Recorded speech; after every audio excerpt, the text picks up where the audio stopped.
Box Canyon. If you know Los Angeles or have seen movies set around Los Angeles, you can probably picture it. The dusty orange ground, the cliffs rising up to meet a deep blue sky, trees and bushes dotting the landscape. About 30 miles from downtown LA, it is smaller and narrower than a river canyon with steep walls and only 2 points of access, leaving it insulated from the rest of the world. Little corner of nature on the edge of a sprawling urban area. The Rocky Hideaway in Southern California started out as a place for a weekend getaway for a lot of Los Angelinos, but its legacy would be cemented later on when it became the home base for a doomsday cult, the Fountain of the World cult, also called the WKFL Fountain of the World, standing for Wisdom, Knowledge, Faith, and Love, or just WKFL Fountain. A brochure from the mid-1950s would describe the group like this. Located in the beautiful Santa Susana Mountains overlooking the San Fernando Valley and near Chatsworth Lake and the picturesque Simi Valley, lives this intriguing group of people, wearing flowing robes of various colors, walking in bare feet, and having long hair. Nursing, electronics, carpentry, photography, music, art, and drama are but a few of the talents found among these joyful people. And those things would be found there, but so would a lot of other weird shit. Starting in the late 1940s founded by a man who called himself Krishnaventa, he called himself a lot of stuff actually. The commune would, well, maybe not thrive, but certainly exist for decades. The Fountain's members gathered to live together, pool their property, and above all else, sing the praises of their master, Krishnaventa. These long-haired and constantly barefoot members often helped to fight wildfires in the area. Neighboring communities mostly approved of them. They were weird, but they were humanitarians, helpful, strange, mostly good people. And mostly they were good people, except for their leader. The master, not a good dude. Within the cult's monastery, Venta preached about an impending World War III, fought between communist Russia and capitalistic America, which would coincide with the race war. In the end, a godless Russia would prevail for a little while, but then Venta and his followers would step in and save the day. They would take back the world with love and kindness, rather than guns. If that sounds kind of like what Charles Manson taught his followers, there is a reason for that. Manson visited the Fountain's compound numerous times, even tried to take it over. This cult definitely influenced his vision of Helter Skelter. And the Fountain's leader, Krishnaventa, may have been crazier than Charles Manson, but he wouldn't see the same end. No languishing in prison for this guy, though his multiple crimes certainly would have landed him there one day. Instead, the cult's first incarnation would come to a quick and very dramatic end in the early hours of December 10th, 1958. So what happened? What crazy shit did Krishnaventa get his followers to believe about him? And how did it all come crumbling down? The Fountain, right now, on another cult edition of Timesuck. This is Michael McDonald, and you're listening to Timesuck. You're listening to Timesuck.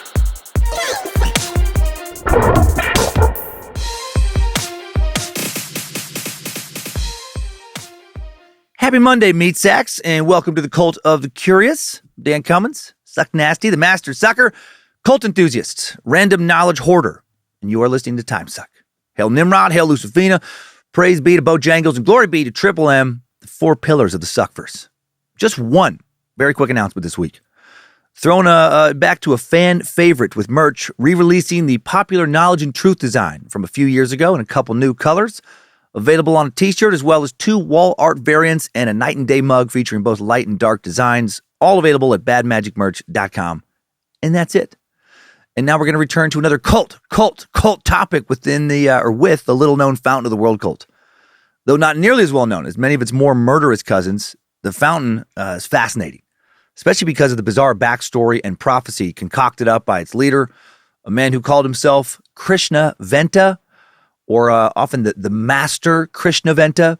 Today we'll look at Los Angeles before and during the time of Krishna, before delving into how this group worked, what they believed, and then we'll get into all the nitty-gritty details in the timeline. Because the cult doesn't have an academic book written about them, a few chapters and books on cults from the 1960s mostly, even though this cult peaked in the 1950s, we've had to rely on some different sources for this episode.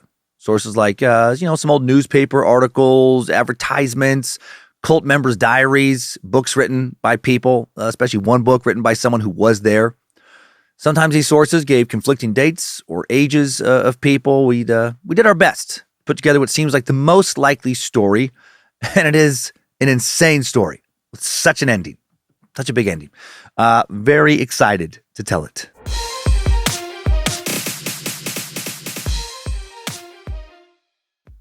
Los Angeles is a place that's been home to a lot of cults. I haven't crunched the numbers, but it has to be the cult capital of America, historically, if not the world. We've covered a lot of LA area cults here before, and most of these cults formed in the 1960s and 70s, like the Source family cults, ballin' baby, right? The Manson family, the People's Temple, which was actually headquartered in San Francisco, but operated a large church at Alvarado and Hoover in LA.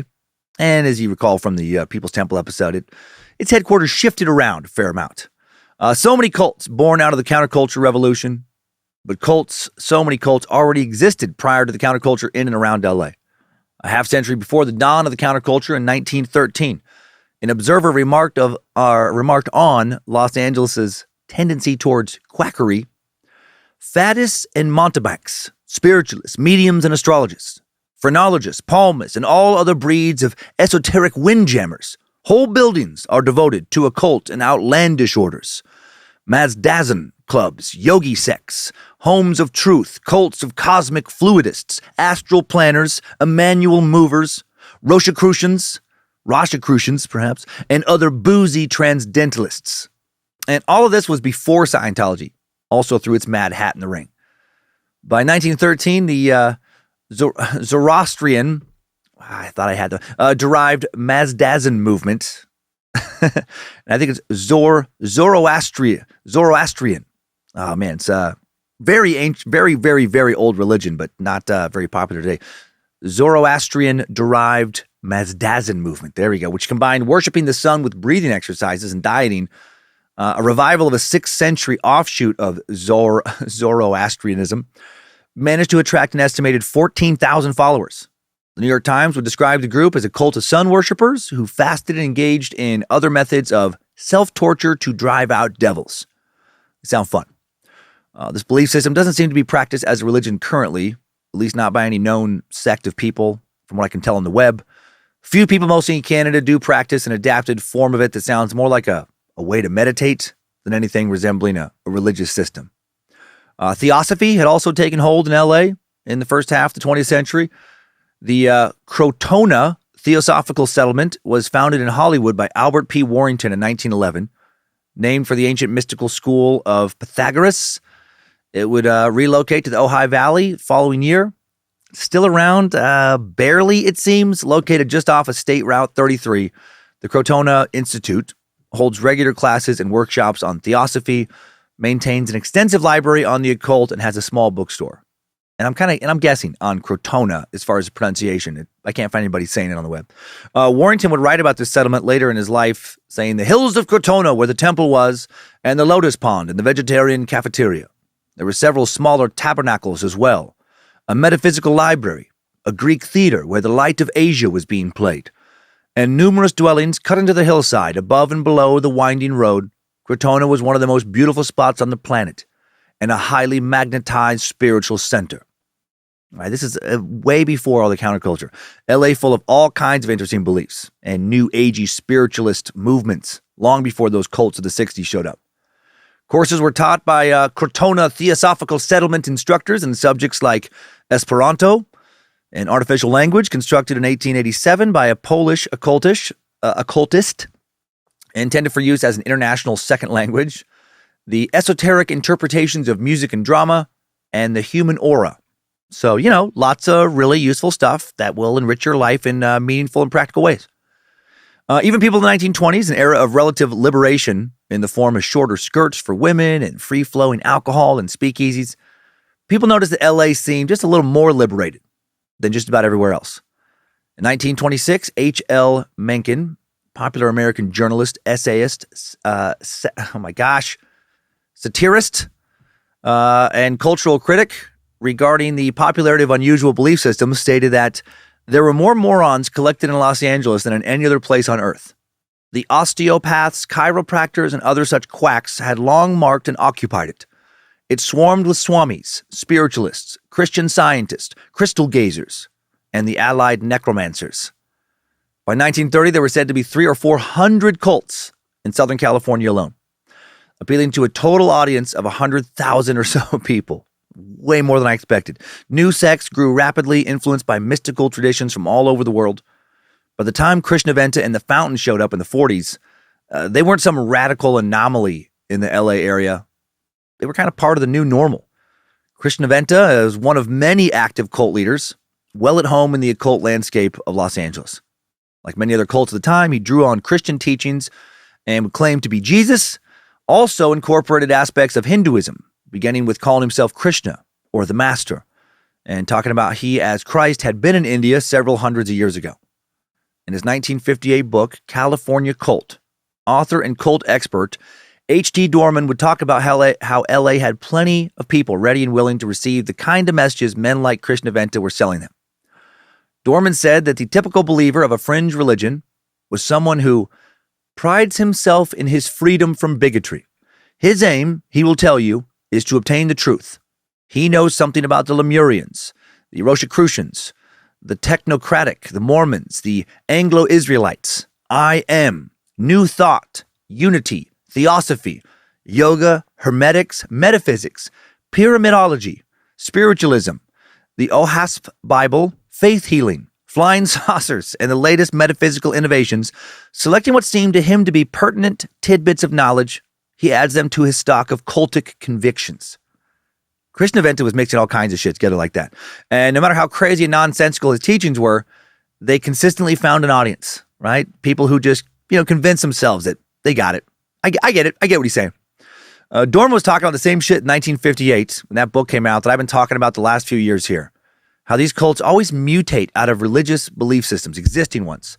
How their leaders take languages, or language familiar to many of their followers, and then add and twist that shit to develop some new truth that is really just the same old shit repackaged to serve their own selfish ends. I think I would have loved to go out drinking with H.T. Dorman.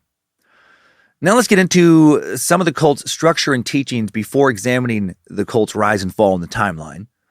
Impossible to assign exact dates to a lot of the ever-evolving beliefs that this cult possessed, so easier just to kind of list them out here. One of the only comprehensive sources that exists regarding the Fountain of the World cult's beliefs is a book on Amazon called Spiritual Teachings and Biography of Master Krishnaventa, written in 2008 by John Fisher. And it provides a lot of good info. We probably wouldn't have done this topic if that book didn't exist, but the info is certainly biased. The author was raised in the cult, and John seems to greatly play up the good aspects of the cult and perhaps leave out some of the negative. Like you can see this in his introduction when he writes, members of the Fountain wore robes, went barefoot, grew long hair, and the women wore scarves. The WKFL FOTW was dedicated to humanitarianism first and spiritual growth second. The primary mission of the Fountain was to gather the 144,000 elect and to prepare for the end days. The Fountain also provided community services through a soup kitchen, food bank, rescue mission, free thrift store, and emergency aid center. Members also fought fires, solicited for funds door to door, rescued flood victims, and provided aid to migrant workers. A lot of this stuff we don't have records of, like them doing all of this, so we won't be covering some of the stuff in the timeline, but some of the other stuff we will. Master Krishnaventa gave a series of over 70 lectures during 1947, 1948, all of which were printed for the general public. Although MKV did get into some rather wild topics, the man's migration from another planet, like his migration from another planet, his primary message was love ye one another. Yeah, well, MKV also fucked a whole bunch of his cult members, maybe raped some of them, maybe molested some of them, definitely abused their trust in him, gambled away a lot of their money and more. John leaves that part of the master's legacy out, but that's okay. Luckily, we found other sources who did not leave it out. However, the cult did do the humanitarian things that John talked about. In fact, when a flight once crashed into a hill nearby the compound, the Fountain's members were some of the first on the scene. I think the very first on the scene, pulling burning bodies out of the wreckage and tending to the survivors. And we will cover that super surreal moment in history in the timeline. They also fought a lot of fires, as John mentioned. People living in the canyons where the cult was headquartered were required to cut a fire break around their buildings. And if they couldn't, then the fire department would do it for a fee. The foundation did it for free. They would help their neighbors do it. And the fire department generally trusted them to know their way around and didn't require them to evacuate when fires were in the area like they did with many of the other locals. While we don't have exact numbers, no master membership list, it seems that based on multiple accounts, most of the cult's members were women. As John puts it, we had lots of women in the cult. Most of them, like my mom, were unskilled workers who didn't have a husband or welfare. I don't think a high percentage of single women needing a little help in life were recruited out of the goodness of the master's heart. I think he was definitely thinking with his dick here. And I'll go over, proof of that. There were also a decent amount of kids in the cult. According to a brochure the cult would hand out during recruiting efforts in the 50s, a very active program is available to the youth. The LTU, Love, Truth, Understanding, made up of children from the ages of 9 to 18 years, constantly amazes onlookers by its ability to maintain a just jurisdiction of its members. These places always have the sweetest sounding acronyms, right, for what they're doing. Love, Truth, and Understanding. How could anything bad come from an organization focused on teaching kids love, truth, and understanding? That's a way better acronym related to cult kids than, say, GIF. Grooming, indoctrination, and fucking. I'm sorry, what was the name of the kids' club again? GIF. And what did that stand for? Grooming, indoctrination, and fucking. Wow. I thought that's what you said, not even trying to hide it. The pamphlet continued and said, a board of directors conducts its activities. This board is elected by the youth membership from its own ranks and is responsible for discipline, work, assignments, hobbies, and good administration. The instructors in public schools attended by these LTU members have acknowledged leading students and outstanding athletes among Fountain youth. All right? Hell yeah. Get your kid in our cult, and we'll turn him into the cream of the crop. Cult kids, always crushing it in school and in sports. Everyone knows that. The pamphlet also talked about preparation for a world takeover of sorts. The Fountain is constantly training its members for a worldwide expansion of their communal way of life. Leaders from India, South America, Italy, and Sweden have expressed a desire for such communities to be started in their countries by the WKFL Fountain of the World. All branches so formed in foreign countries will be called Founts, and members will be dedicated to the communal way of life, brother love, humanitarian service work, and the living of the laws of the good brotherhood. Well, don't let that part fool you. There is no record of this cult gaining a foothold in any country outside of the U.S. If they had any international founts, they were never big enough to need more than a small apartment to hold all of their members. There's the leader, Master Krishna, big time liar, and he would not be welcomed into a lot of these countries he just talked about. So how was the cult structured? Well, according again to the cult's intro brochure, a board of directors governed and administered the temporal functions of the cult. The majority of the members lived communal lives, performing basic tasks like farming and cooking. At the time of the pamphlet's writing, they raised goats and poultry, grew their own vegetables.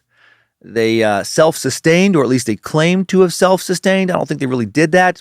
I think they were sustained mostly by new members giving the cult all of their shit, at least during the life of the master. John wrote the following about their LA area headquarters. The 23 acres was very peaceful, warm, dry, and quiet.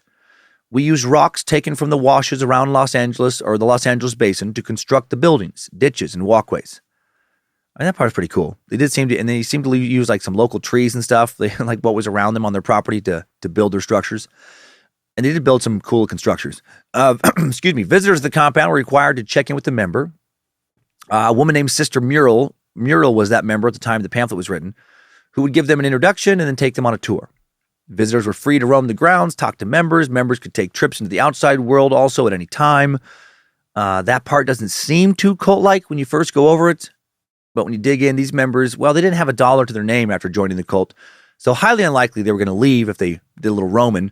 And there really wasn't time to do much roaming because the master kept them very busy and heavily discouraged them exploring the outside world, at least on their own. Prospective members were admitted first as associates on probation, a period that could last for 3 months. During these 3 months, they were required to study 67 lectures written by Krishnaventa, available for $1 each. Read, get so fucking confused, you'll believe anything the master tells you. Then, if neither they nor the higher-ups objected, if they weren't problems who were riling up members and asking too many questions about shit, well, then they could become apostles. But, and this is such a big but, they weren't fully admitted as apostles until they turned over everything they owned to the treasury. Cult. In exchange for this donation, members were promised salvation and the good life by becoming unified with one another spiritually, mentally, and physically. Fuck yeah, bro. Nice. Early donors, like a woman named Ethel Ray, gave $20,000 when she joined. A woman listed in sources only as Sister Felipe gave $5,000 when she joined. Some follower listed as Betty gave $3,000. Jean gave $5,000. Martin gave $1,000. A man named Usamu gave $2,000, and so on. And once you gave your money, well, now you're officially part of the community. You're in the inner circle. Later, if you became dissatisfied with your life there, well, you could leave, right? No hard feelings. But if you did leave, you were never going to see any of that money again. No refunds. As Krishnaventa put it in Lecture 31. Some people have made a big deal out of the requirement that members donate all of their personal possessions to the fountain. The brochures of the fountain tried to warn people interested in joining our commune that they were expected to make a 100% commitment to a spiritual life. However, many people decided that the lifestyle was not for them and their property was returned if it was available. Obviously, donations of cash were used to support the cost of running the fountain and were not refundable. This would be like donating money to a church to fix a bell tower, and then when you lose your job, you ask the church for a refund. Ain't gonna happen. Kind of like that he writes ain't in there. And I love how much he plays what he's doing down.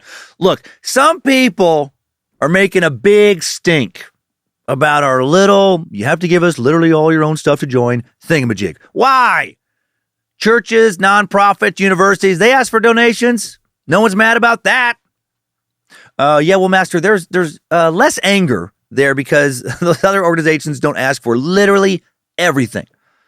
That's what the big deal is. You have to give everything. Those who did give over all their money would be quickly absorbed into communal life, working tirelessly every day to support the fountain, right? What a deal. Typical cult compound deal. Give us everything you own, and then we'll give you way more to do than any job you've ever had. And not pay you. Yay! At night, the group would have communal dinners, along with singing and praying, so that's good. You don't get a check. You don't have any assets anymore, but you get bread and soup and a bunch of shitty songs and prayers. A big dining area could hold 40 to 50 people at a time. Members would have an irregular diet. It was basically whatever the cult could scrounge up at the time. Apparently, it's mostly surplus macaroni, flour, and butter, and maybe some veggies. So that's cool. Of course, the master had a private pantry stocked with only the finest foods. On Saturday nights and Sunday afternoons, the dining tables would be moved outdoors. The compound's main hall would be set up for sermons. Saturdays and Sundays were when the cult would play, perform plays. I wish we had a copy of some of the old scripts. I guess most of the plays were about some moral lesson. A back area of the dining hall by the fireplace was used as a Bible study room, where John said he once sat down with Charles Manson and taught him our weird version of Christianity. And weird is right. And we'll touch on Manson's encounter with the group in the timeline. Members' sex lives were controlled, as they often are in cults. They weren't allowed to have sex except in marriage, since the master promoted chastity. Didn't practice what he preached, of course, but he promoted it. Also so weird, members were only allowed to marry on the 29th of March, the birthday of Krishnaventa. And each marriage was spiritual. So you could also be married to someone else in the outside world, as long as you just didn't visit them for any sins of the flesh. Like you'd have your marriage, you could leave somebody and not get legally separated or legally divorced when you join the cult. And then the only marriages that really counted in the cult were ones where Venta, decreed them a spiritual marriage. And this is getting a little complicated, right? Only marry on the leader's birthday. All the crazy rules that people end up believing come from God continually blow my mind. In junior high, I was banned from a church youth group for asking too many questions. I asked a lot of questions because God's rules didn't make sense to me as they were taught by this group. And over 30 years later, those rules still do not make sense to me. I often wonder if they truly make sense to anyone. Eventually, in the mid-1950s, not only would March 29th be a holy day, but several of the days before and after would all be rolled up together and turned into a little cult festival of sorts that would celebrate Easter, Christmas, and the New Year all at once. Because why not? Starting in 1956, March 29th would be the first of several days of packed programming, with the public invited to witness the spectacle. The events would kick off on the 29th. Sometimes there'd be little mini events, I guess, before, but the main event kicks off on the 29th with the crucifixion cosplay of sorts. More on that in the timeline, followed by hours of ceremonies, rededication for married couples, youth dedication, and more. On the 30th, several events like the March of the Grave at 10 a.m. and the Path of Fire at noon would take place, followed by the cleansing from all prejudices 2 hours later. Sounds fucking sick, right? Clean those prejudices. Open your mind so we can fill it with so much more shit. A lecture given by Krishna would top that day's activities off, followed by hours of singing, dancing, candlelight devotions. March 31st would be dedicated to testimonials, a sermon about the 144,000 elect, community singing, candlelight devotions. Finally, on the last day, April 1st, the master would act like he was about to sacrifice a virgin on a big pagan altar and then yell, "Ha, April Fools! JK, everybody! Ha! Not going to sacrifice any virgins. By the way, all this silly shit is made up. Bunch of bullshit I made up to get my dick sucked and not have to work a regular job." No, I wish you would say that. No, the event would be closed out with some kind of resurrection ceremony, New Year's celebration, and a banquet. And all this done mostly to glorify the master, Krishnaventa. So what are they wearing while all this shit's going on? Well, like Nexium, members wore colors that let others know what their rank was in the group. The master wore yellow robes. Green was for students. Blue indicated that the wearer could administer medicine. By the way, one guy claimed that a bunch of people died in this cult from not getting proper medical treatment. So I don't know how good the blue robe people were. I don't think they were doctors. Brown was for kitchen help, and gray was for, quote, those willing to take responsibility. That's just it. Just for those willing to take responsibility. So whatever the fuck that means. Also, regarding how they looked, hair was encouraged, just in general, at least for men. The men's and boys were never to shave, right? The bigger beard, the better. The women would wear nun habits. Also, were not allowed to cut their hair, so they had long hair. You can find pics online of various members and the master, and they look like a fucking cult, big time. Like a pic of several members. If it showed up when you first searched, what does a cult look like? And you see this picture, you'd be like, yeah, that's about what I was thinking. So what do these fuckers believe? What was the master's theology? It's so convoluted. The first tenet was that he had no age. Since time started, I have been with the world since the beginning. There can be only one Highlander. Another is over. You just don't turn it off. The master would say that he landed in the U.S. March 29th, 1932. Before that, he'd been dicking around in the Himalayas. Just, meditating with Yetis and shit. He'd been sent down from heaven to India centuries earlier as a reincarnation of Jesus Christ to labor amongst the Indians. And this will contradict other things he says, but whatever. Like most cult leaders, he just says a lot of shit that directly contradicts a lot of other shit has said or is, he's going to say just often, sometimes in the same sermon. Here's how he explained that he was Jesus. He said, there is only one Jesus Christ. There cannot be two. In me is the intelligence and sacred personality of this one. This is my body, but the I inside of it is the I of Jesus. Therefore, I am Jesus, my body, his soul, if you want to put it that way. Apparently, his body was convincing enough for many of his followers to believe he was Jesus. He was almost 6'2", fairly athletic build, had long wavy hair and a beard.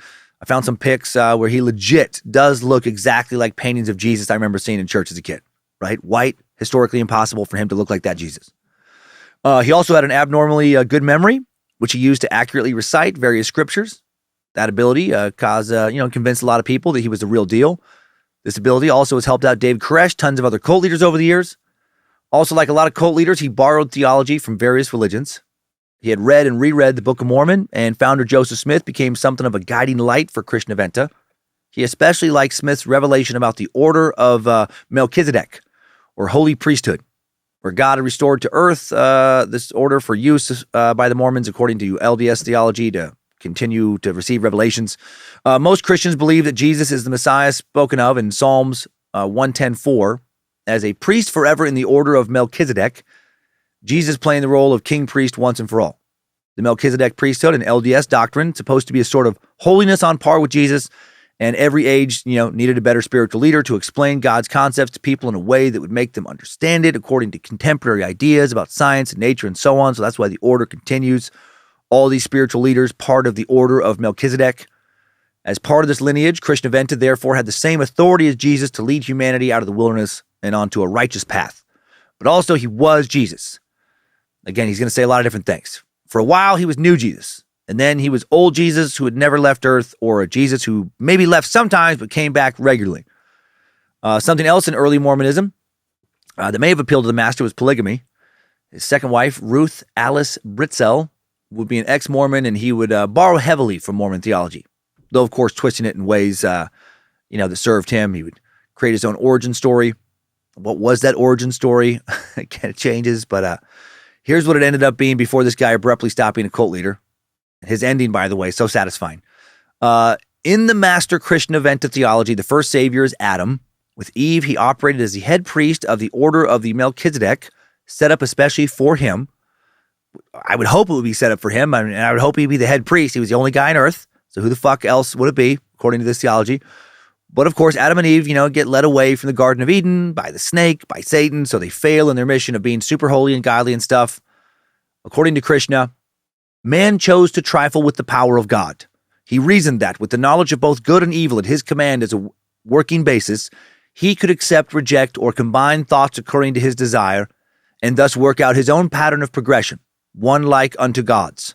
Thus man aimlessly combined the good with the evil, the pure with the impure, and so he became the first fruits of all his adulterations, a being without stable foundation, without definite purpose, and without ultimate goal. He used spiritual laws for material gain. He cultivated an extreme liking for good and evil. He gazed upon the sun, moon, stars, and the earth in all its natural form. This was good. He produced an artificial semblance of God's plan and set it before all men. So deceptive was this adulteration that humanity became absorbed in its iniquity. So Adam and Eve are out, and now we humans, most of us, we're all sinful and shit. And when Adam died, Enoch and Methuselah became the new priest-savior people, but then both of them fucked it too. Years later, Noah, Abraham, Moses, Elijah, they would take over, one after another. But these lazy fuckers gave up when the people who thought their material understanding of the world was better than the priest-prophet guys just became too obnoxious to deal with. The master's doctrine would hold, under successive leaderships, the spiritual order gradually declined and disappeared. Okay, so then the next savior is Jesus, and he was the best savior, resourceful, determined, eloquent, and brilliant, but he still got crucified. However, the good he did on earth lived after him, and for the first time in history, men began to live by a moral code. That's definitely not true. Men had moral codes before Jesus, but whatever. Jesus, priest, prophet, good God guy, then sealed off all the previous orders of the Melchizedek and authorized a new order, but it wouldn't last. Within a few centuries, men went back to their wicked ways. They were doing that when he was alive too, but whatever. Then the Fountain doctrine held that Christ came again and entered the body of Constantine at Constantinople around the time of the Fourth Crusade, around 1202, 1203, 1204. I don't think so. Methinks the master may have not been the biggest history buff, since Constantine lived during the 4th century CE, not the 13th century. Krishna said that Constantine Jesus, who was apparently almost 900 years old now, got really, really mad when illiterate crusaders destroyed what was left of the world library at Constantinople. And he was so mad, he just fucking bounced. He left the earth. Krishna's version of Christ sounds like a pouty little bitch, right? Just, I'm so mad at you guys. You burned my library. It's my favorite library. I'm taking my last couple books and I'm heading home to heaven. Out. Christ then returned next as Krishnaventa. Maybe. But maybe also never left. And maybe he'd always been around as Christ. I feel like when he gave these sermons, not a lot of people were taking notes. As in nobody.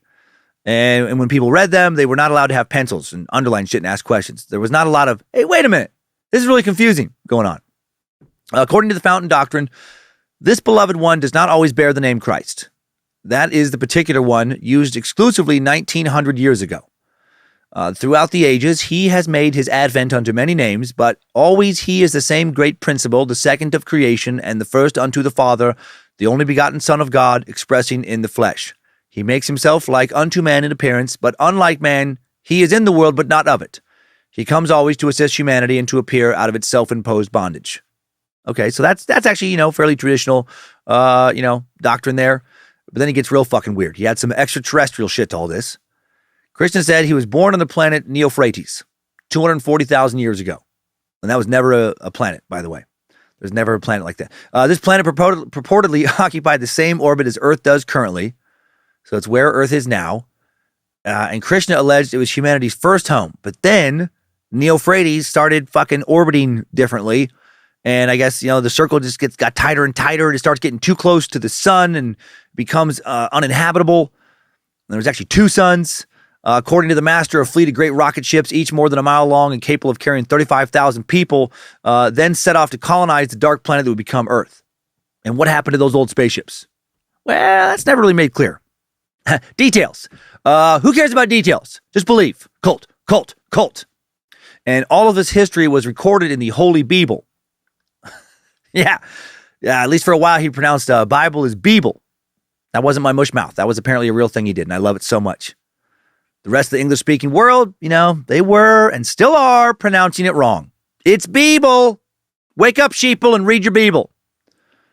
Can you imagine hearing that at church? Please open your Bibles to the book of Matthew, chapter 4, verse 17.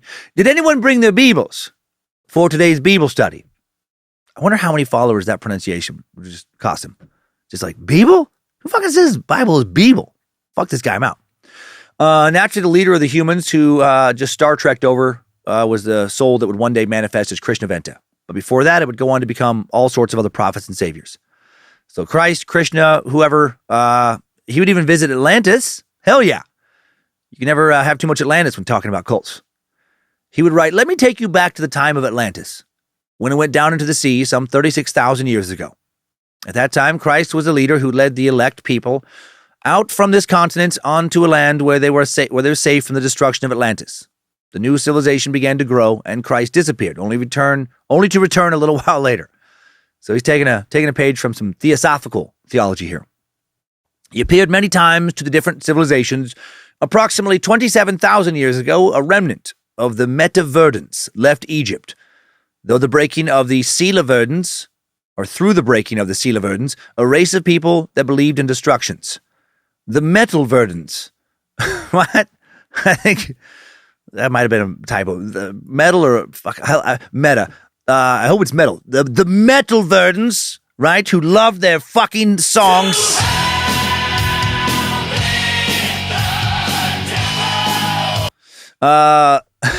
They migrated from one country to another until they settled in northern India, in the Himalayas, not far from Mount Everest. It feels like a fucking cold-ass place to settle. And have remained there to the present time. No. These people they made up, that are not real, he said would become the Hindu people of India, whom Krishna Christ would eventually visit, but it didn't go great. The doctrine says the laws of God were outlined to them, but it was so ordained that the order could not be established until all nations would adhere to its principles. This was an unattainable goal at that particular time, so Krishna departed and bade them await his return. So he left India. He would then rest up in heaven for a really long time and then be some of the Christ we've already talked about, or maybe not. Maybe he would stay up in heaven the whole time. There's a lot of different versions of what he said that are all mixed up in my head. So sometimes he's a fucking Highlander, just walking the earth. Sometimes he kind of bounces back and forth. I feel like if you interrogated this guy and made him try to share his exact theology 5 different times over, say, like a year's period, you would get 5 very different stories. A few things would say the same, right? He's Jesus, the end is near, and you need to, stay with him to survive the end.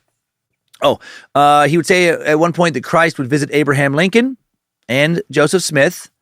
He worked a little Honest Abe into this. According to MKV's doctrine, Master Krishna appeared almost simultaneously to Abraham Lincoln and Joseph Smith. He came to establish the order of God, but to do so, the strong chains of slavery which bound his people had to be broken. To Abraham Lincoln, he gave the power of freeing the slaves. And as if fucking Abe just did that on his own.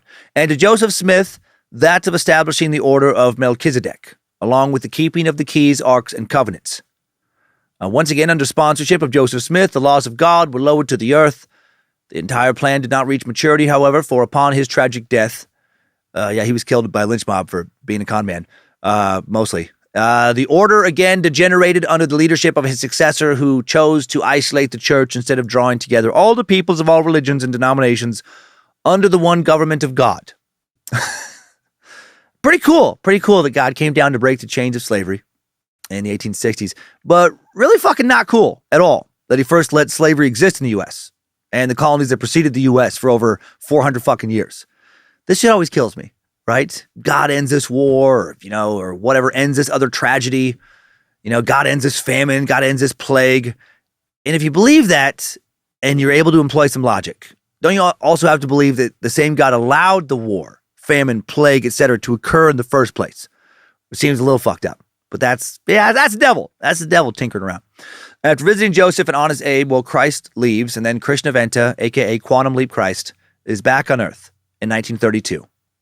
But again, sometimes he doesn't leave Earth. According to one member who would give her statement to the FBI years later, this is how she was told Christ became the master. The master actually came from a very beautiful place, the Meta Verde Valley, below Mount Everest in Nepal, India. We know it as the Valley of the Masters. He arrived there in a great big rocket ship. There's just people nodding along with us. Yeah. No, the rocket ship. From the planet Neophrades a long time ago. He is ageless. If you go to the valley, you can still see the rocket ship. Someday the master will take all of his flock to sea. It is still there. I'm just trying to picture how fucking wide her eyes are when she's saying this. It's still there. Yes. Oh, yeah, the rocket ship. Definitely have a rocket ship there. Is it? I guess it might be there since the Meta Verde Valley is not a real fucking place. Right? A made-up place. Sounds like a good place to keep a made-up spaceship. She continues, Master Krishna came to America on March 29th, 1932. He got here by using teleportation, something only he knows about. Because people in this country need identification, he took the name of a man called Pensevic. Pensevic was not a very good man. When the master took Pensevic's name, he gave him the name of Jensen and made him a better man. That's what happened, though some people may not believe it. Yeah, by some people, fucking almost all of the world. The poor FBI agents who had to pretend to take this seriously and write all this down. Oh, okay. All right. Yeah, no, that tracks. Once Krishna Christ was born again here in the U.S. and of an adult age, I guess, he was ready to organize his new church. He would organize his priesthood along, Mormon lines, as I mentioned, the whole Melchizedek stuff. There were 12 apostles who, with Krishna as president of the nonprofit corporation, would rule the order. The remainder of the membership would exist below their authority. And as I mentioned, all members would be required to donate any and all wealth they possessed to the organization. Originally, the central tenets of this community emphasized chastity, honesty, and good works, as well as brotherly love. Nobody in the community was allowed to make passes at the other sex, only after a marriage approved by the master. Excuse me. Would they be allowed to have sex? They were taught to live by 11 core rules. To forget the outside world. That's the first. To become familiar with the inside workings of oneself. To become unified with one another spiritually, mentally, and physically. To forget self. God, they had a lot of shit they had to forget. They had to forget the outside world and forget themselves. That's a big ask, right? Forget anything that might raise red flags about what we're doing here. 5, to create a desire within oneself toward higher spiritual equality. 6, to obtain wisdom. 7, to search for understanding in all things. 8, to face problems without thought of escape. 9, to become absorbed in love toward all things, seen and unseen, and so fulfill the laws of God. 10, to let the Spirit descend upon you. And finally, 11, to become teachers, not in the world, but in the fountain, that all men who come out of the world shall find comfort in our midst. And this is all very problematic. Interpretation of these rules will be used to somehow justify whatever Krishna wants to do. Oh, you're angry with me? For fucking your wife. Okay. Somebody forgot the rules. Please refer to rule number 7. Search for understanding, not in some things, but in all things. Now, please, show yourself back out of the room and shut the door so I can finish knocking your wife's back out, and I bid you adieu. The Fountain also had predictions for the future. Of course he did. Venta prophesied an imminent cataclysm with the master's projected flock of 144,000 guaranteed to be saved. Cult 101 shit, right? The end is near. Do not be afraid, though, children. Stay with me, and I will show you the light and save you. Venta preached that the 144,000 will be drawn from all nations, all races, all colors, all creeds, men, women, and children. And this number wouldn't change if 1 million people, 5 million, 10 million people joined the Fountain. There would still only be the 144K elect. This comes from interpretation of the book of Revelation. Chapter 7, verse 4. 144,000 of all the tribes of the children of Israel were sealed. And again in Revelation 14:1. Then I looked, and behold, on Mount Zion stood the Lamb, and with him 144,000 who had his name and his father's name written on their foreheads. And it shows up in at least one additional time in biblical scripture. The Jehovah's Witnesses, another cult, in my opinion, after doing an episode on them, they've placed this same emphasis on this number. Right? They believe that exactly 144,000 faithful Christians from Pentecost of 33 AD until the present day will be resurrected to heaven as immortal spirit beings to spend eternity with God in Christ, which has to make you more and more nervous as a Jehovah's Witness as time goes on. Because the longer time goes on, you're like, fuck, there's a lot of people in the world. There's more and more people, billions and billions of people. So many have died. odds just constantly get lower year by year that I'm going to be one of the 144K. They believe these people are anointed by God to become part of the spiritual Israel of God. And the witnesses, they've been making a bunch of doomsday predictions earlier in the century when the master was putting this all together, right? He again studied all kinds of belief systems and would pull a little from each to build his own theology. The master predicted for a period of 40 years, beginning in 1965, while destructive and devastating forces of evil encircle the earth, they will receive spiritual, mental, and physical training from Master Krishna himself within the newly formed Order of the Melchizedek. And he kind of timed that out, right, to make it to 1995. Like, he'd be fucking super old, right? 95, well, not super, super old, but pretty old. So, like, he could have a good run with his cult and not worry about a failed doomsday prediction. So what were these destructive and devastating forces? Well, the coming cataclysm would be interesting.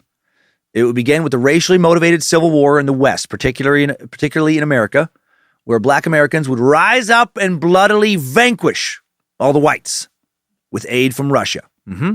Then the traitorous Russians would turn around and conquer the black Americans and try and take over the world and maybe kind of succeed for a while.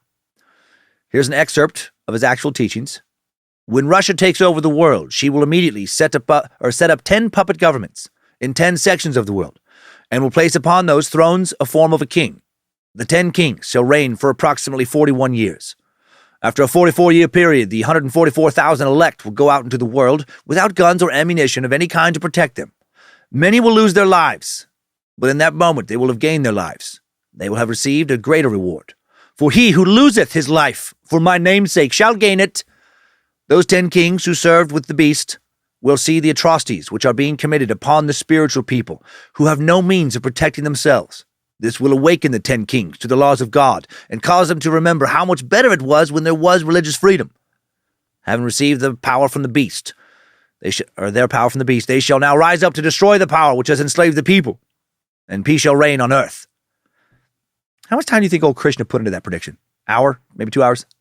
How are those 10 kings going to destroy the beast, by the way? Fucking thoughts and prayers? Nukes? Nunchucks?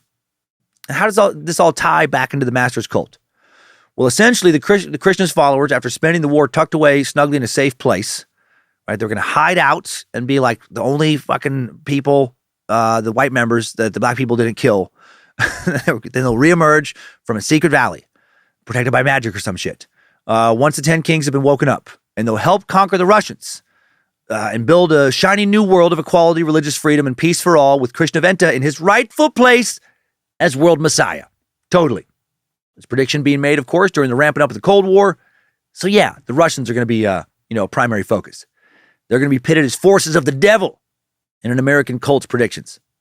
He just took what people were currently afraid of based on world events and wove some old biblical mumbo-jumbo into that, right? And then some other fucking theosophy and some new age stuff popular at the time. Make the old fear the new fear.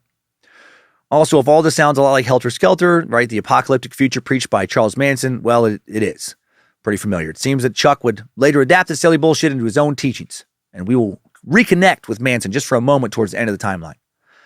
Speaking of the timeline, let's head into today's. Strap on those boots, soldier. We're marching down a Timesuck timeline.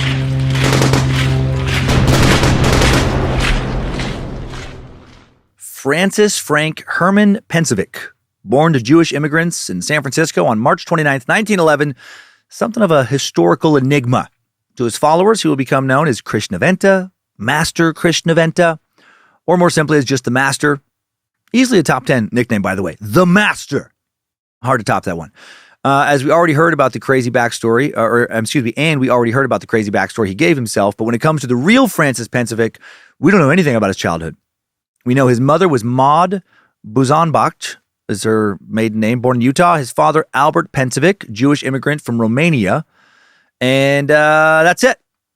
It's fairly common with cult leaders. The less people know about your real history, the easier it is for you to invent some history. When he was 25, we don't know anything about his first 25 years. When he was 25, Francis got married to Lucille Webster in 1936. And they will have 2 children together. A son, Vaughn Christina Pencevic, and a daughter, Lavella Avon Pencevic.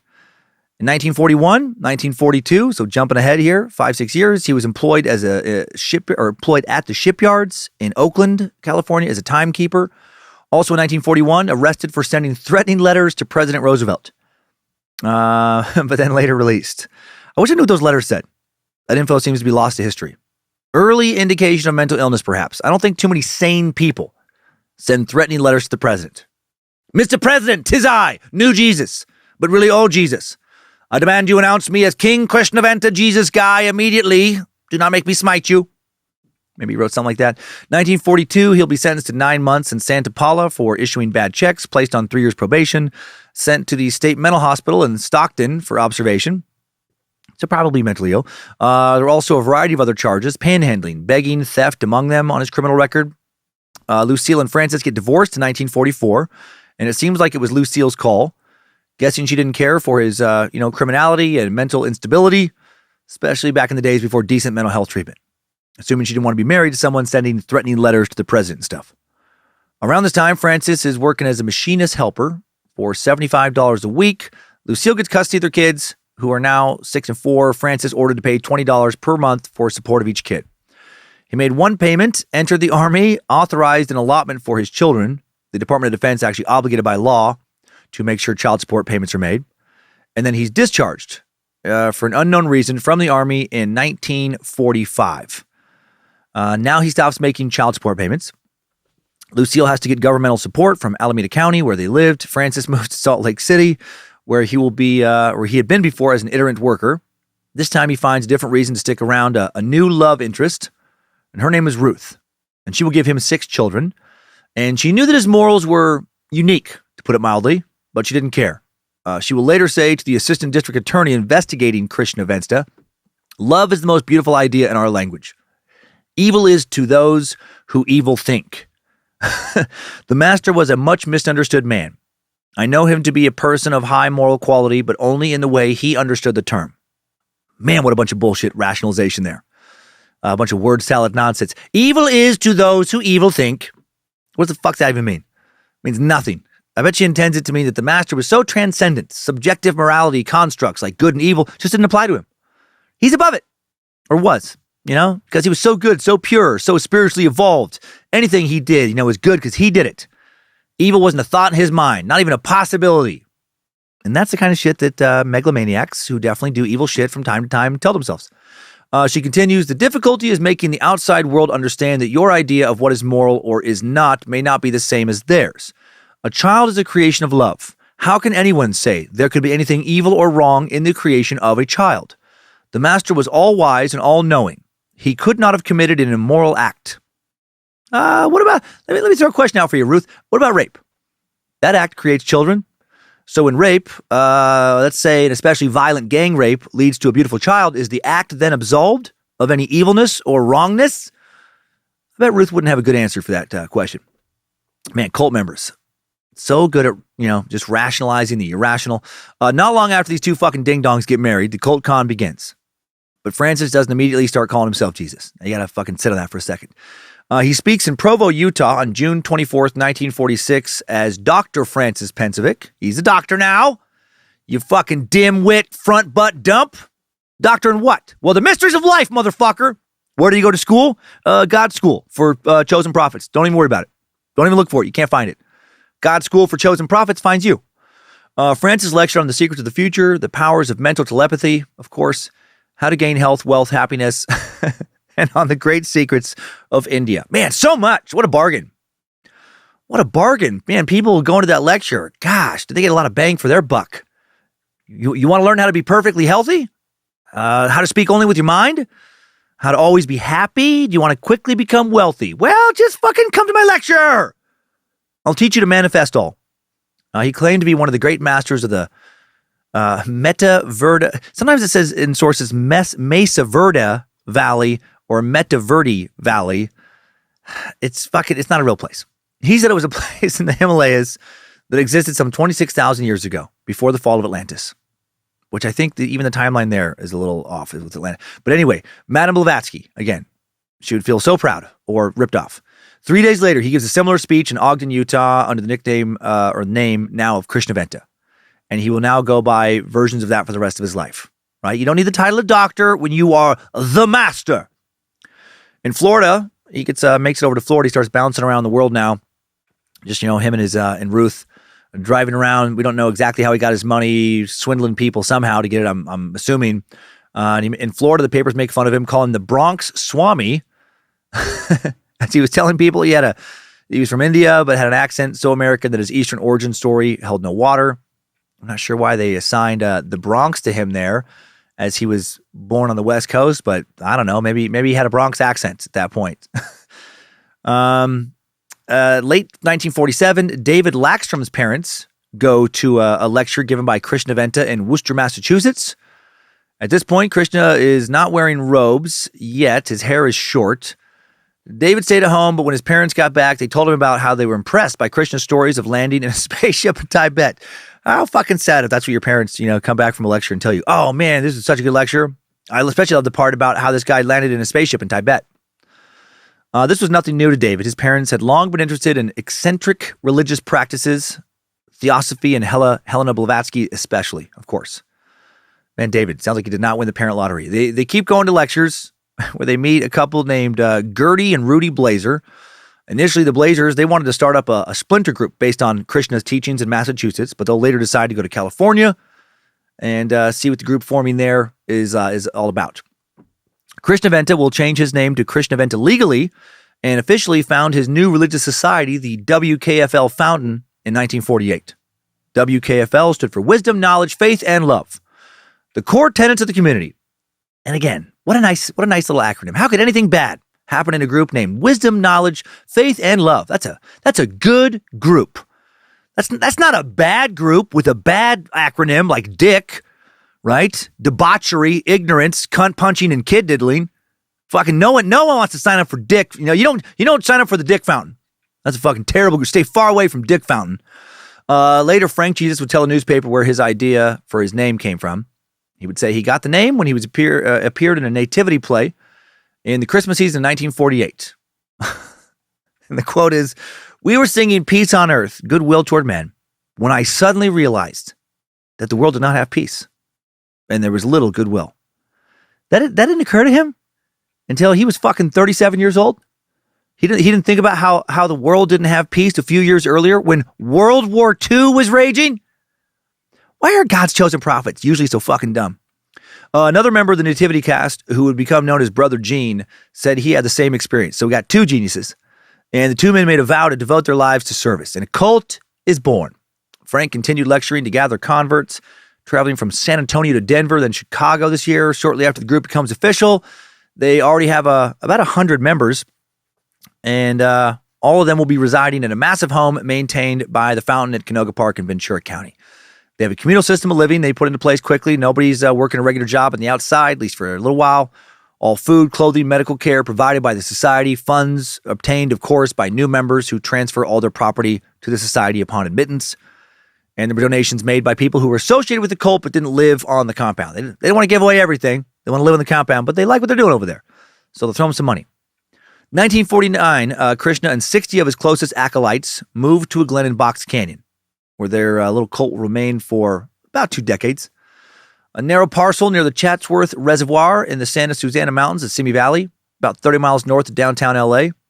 Soon, stranded motorists along ribbon-thin Box Canyon Road began noticing a new and strange phenomenon. Kind, mysterious people, barefoot and wearing robes of varying colors, will emerge from the brush, offering a 4-wheel drive tow truck, if needed. And how weird would that be to experience, right? Your car breaks down, you have a flat tire, whatever, several miles from a place that can fix it in the days before cell phones, and you're like, oh, damn it! God, I hope I'm not stuck here forever. Oh, please, God, send someone to help me, anyone. And then a bunch of fucking barefoot, prophet-looking motherfuckers just kind of wander out of the bushes.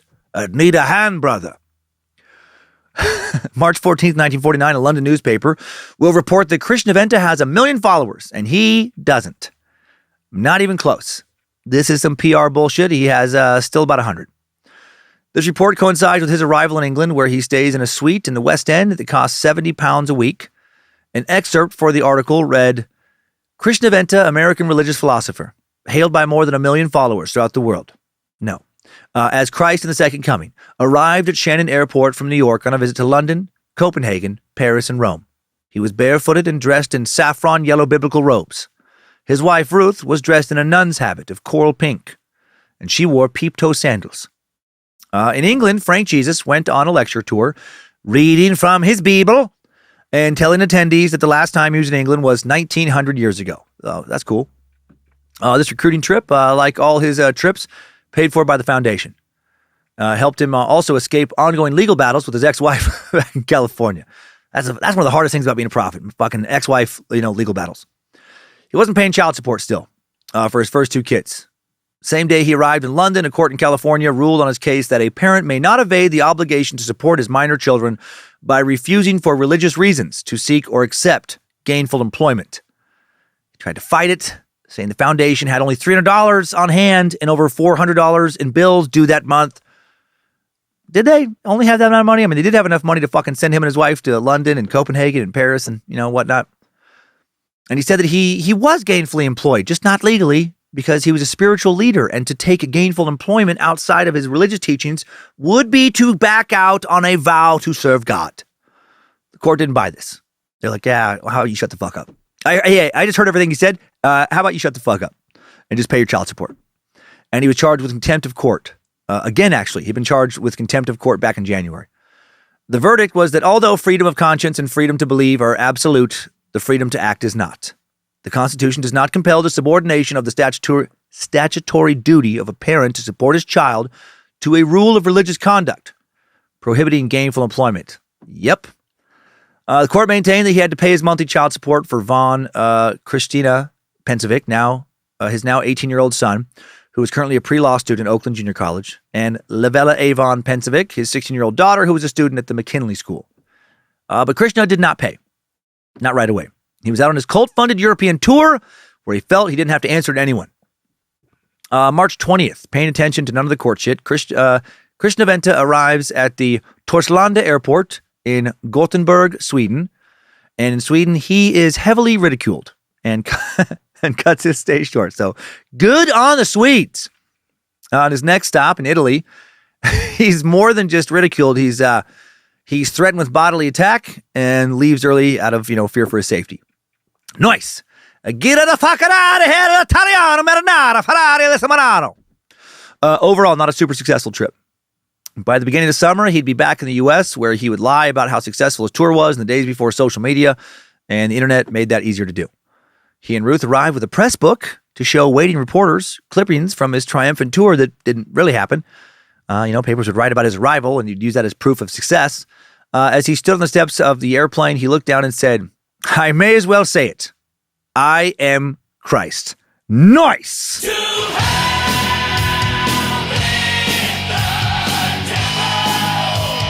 And then he continued to lie his ass off, telling reporters, in Rome, 10,000 people met me. I had a police escort. 10,000 people didn't meet him. And he may have had a police escort because the few people that did show up wanted to beat the shit out of him. Mothers held their babies in the crowd, waiting for my blessing. When asked, he admitted begrudgingly that he did not get the audience with the Pope he hoped for. Apparently the Pope was too busy, but did mention this wasn't his first trip to Vatican City. No, he'd been there back around 600 CE, when he had been the honored guest of Pope Leona. Who? Pope Gregory the First was the Pope in 600 CE. So, okay. At this point, the reporters started to debate him, right? Because they're probably a little more familiar with history than him, and they know that he's full of shit. And they wondered, how had he obtained a birth certificate? How did he obtain a birth certificate if he was that old? And he says, well, now I'll tell you. I used a passport issued in the name of Frank Pensovic. He was a boy who disappeared in San Francisco at the age of 3. And then he just kind of sauntered away in his robe. By the beginning of the summer, Frank Jesus would be in jail for non-support of his first kids. We don't know the exact dates he was incarcerated, but we know he was out by July because on the morning of July 12th, 1949, Standard Airlines Flight 897R leaves Albuquerque, New Mexico at 4:24 a.m. local time, which is a fucking weird time for a flight to leave, and was en route to Lockheed Air Terminal in Burbank. At 7:36 a.m., the C-46 was cleared to land. While descending through patchy fog, the right wing struck the side of a hill. The July 13th, 1949, LA Times reported that shortly before the crash, a fist fight had broken out between two men on board. That's exciting. Survivors later said that the fight was not the cause of the crash. The pilot was just flying too low. Regardless of the reason the plane crashed, The plane cartwheeled into the mountainside at 140 miles an hour, and some people were not surprised that this happened. Prior to the crash, Standard Airlines had been scheduled to be shut down. The July 13th, 1949 LA Times reported, Standard Airlines of Long Beach recently had been ordered by the Civil Aeronautics Board to wind up its business by July 20th for regulation violations. In a regular, non-scheduled carrier, it charged only $113 for cross-country fare, as opposed to a scheduled airline charge of $181. So they just like put together fucking random flights taken off at different times, and sounds like they weren't real good at flying. Sounds like a weird-ass airline. Did the CIA own them? Was this main purpose like drug smuggling or something? At the time it happened, the crash was Southern California's deadliest aviation accident. Of the original 48 passengers, only 15 survived. 35 were killed, including 2 infants. Don't know about the guys fist fighting. I'm guessing they probably didn't make it since they weren't in their seats with their seatbelts on. On the hillside, the injured lay screaming in pain alongside the dead and dying. In an August 2nd, 1999 Los Angeles Times story, survivor Karen Marsh remembered, after climbing out of the wreckage, she said she thought for a moment she had died because men in long robes were walking around her, angels perhaps. But they were not angels. Amongst the burnt wreckage of the plane was Krishna himself, directing evacuations in his bare feet and robes. Cult members followed, taking his orders. What a fucking weird moment that would be, to survive a plane crash. And then when you come to, a bunch of cult members are around you, wearing weird robes, long beards, long hair. Do not be afraid, little children. 'Tis I, Jesus Frank, Krishna master guy. The one who was returned was foretold in the Bible. If you have ever read the Bible, fear not. I bring its teachings to you now. The press had a field day taking pictures of the cult members in the long robes as they battled the flames and removed burned bodies from the wreckage. Yeah, I bet they did. LA Times reported, many were startled as they neared the crash scene to see solemn, bearded, coarse-robed men waving them on. The volunteer traffic officers were disciples of Krishnaventa, a self-styled Christ, who maintains a monastery in a stone house in Box Canyon, only a few hundred yards from the disaster scene. Krishnaventa and one disciple, Brother Paul, wearing brown and blue robes, respectively, worked actively to extricate the victims' bodies. They strode unflinchingly across the rock-strewn terrain in their bare feet. They would then go on to visit the victims in their hospital beds, providing comfort. I'm sure a lot of laughs for the doctors and nurses. Because of this surreal situation, Look magazine would publish a 4-page pictorial titled, California's Offbeat Religions. We love you. Do you love them? And that would introduce the nation to the WKFL Fountain of the World. Really wish their name would have been Dick Fountain instead, but whatever. The article said that the group's adult members came from all corners of life, from day laborers to white-collar professionals, and they worked 6 days a week tending to a small herd of goats and sheep, harvesting furrows that grew their mainly, herbivorous diet, or baking homemade bread on outdoor wood stoves. Children were communally raised and schooled. So trippy that all this is going on about 25 miles from Burbank and just 2 miles from the edge of the San Fernando Valley. The article quoted a woman named Elder Nakona, who described a foot washing ceremony cultists completed at the end of each day. She would say, I love this. They did this to show humility in biblical times, so we do it today. When asked to explain, I guess it would be biblical, in biblical times. When asked to explain why cult members were always barefoot, she said, a radio has to be grounded. So it should be with humans. I mean, we're not radios, but okay. By walking barefoot, static electricity generated in the body is carried off. Persons who wear shoes very often pick up a tremendous amount of static electricity and as a result have nervous breakdowns. Totally. My therapist has often talked to me about this. If I talk about feeling overwhelmed with too much going on, she's like, are you still wearing shoes? Dan, you gotta get rid of your shoes, buddy. If you care about your mental health, look up anyone who's ever had a nervous breakdown. And you will find one thing they all have in common, and that is shoes. What if it really was that easy to feel better? Like, how great if mental health afflictions could be, just solved, cured with solutions like this? It reminds me of Dr. Merritt W. Terrell's medical advice from episode 290, the Amish killer Edward Gingrich. Right? The guy who wanted to cure Ed's schizophrenia by pulling on his toes, literally in some kind of chiropractic way, and also having him drink blackstrap molasses. Right? If only. The bad news is that you're clinically depressed, and that's why you've been listless and burdened with suicidal ideation. The good news is that you can be easily cured by wearing mittens for at least an hour a week. Your hands are too exposed to the elements. You got to protect them a little bit, and you'll never feel bad again. Oh, I can see how you're riddled with paralyzing anxiety. How terrible. But we can knock anxiety out real quick. Your belt's too tight. Tight belts, one and only cause of all anxiety. Just take it down a notch, and immediately you'll be overcome with peace and tranquility. Thanks to this article in Look magazine, a couple of other articles, the cult members quickly gained a reputation as being gentle, kind humanitarians. One of the cult members, who went by Priest Charles, Priest Chuck, was also quoted as having said, people driving narrow Box Canyon Road are always running into a ditch. We have a 4-wheel drive tow truck and come to their aid, which they did. This article also helped them gain a little attention for being, a little fucking crazy. The whole nervous breakdown shit was nuts. Aside from their humanitarian efforts and mental health advice, the cult also held plays for their community on Saturday nights. They prayed, ate, sang together every morning and night. Priest Charles proudly said, we also make excellent homemade bread on outdoor stoves with wood coals for heat. So yeah, fucking come for the bread, stay for the play. Also in July of 1949, the Lackstrom family from Massachusetts, whom we met earlier, arrives at Box Canyon. The family consisted of the parents, Reuben and Elsa, both 52, David, 20, his brother Peter, 17, and sister Sylvia, 15.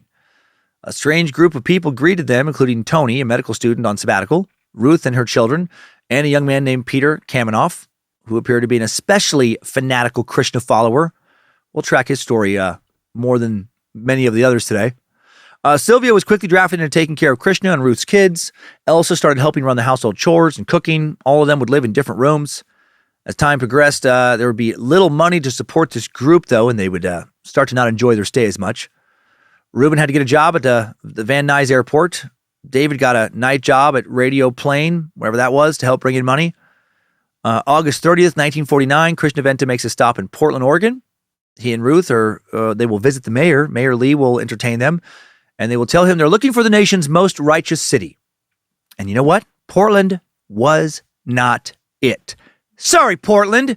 Work on your fucking righteousness, okay? Maybe try and read up on your Bible for once. Another failed trip. When he got back, Krishna Venta announced that he had found some lost money in Las Vegas, though. More in Vegas later. It's pretty good. Bunch of people were not happy with him for leaving so long, but the money combined with Krishna reading a lengthy passage of John from the Bible pertaining to leaving, I guess kind of soothed them. Not longer after his return, a young woman named Jean Bates, who was attending high school with Peter Lackstrom, David's little brother, told David that she saw the master fucking the mom of a teenage boy who lived in the group.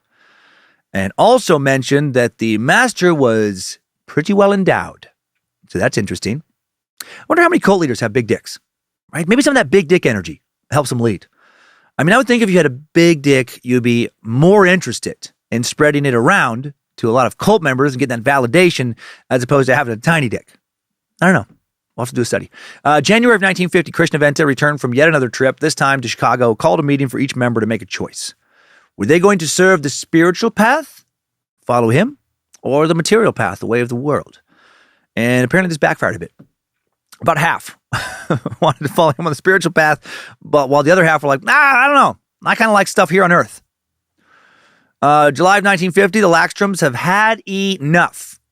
The parents, Elsa and Reuben, they've been working for the last 6 months now to make enough money, hiding it to head back to Massachusetts, which they finally did. God, good for them, though. I mean, it had to been tough. They had to give all their shit to him when they got there, sell their place, I'm sure, all that stuff.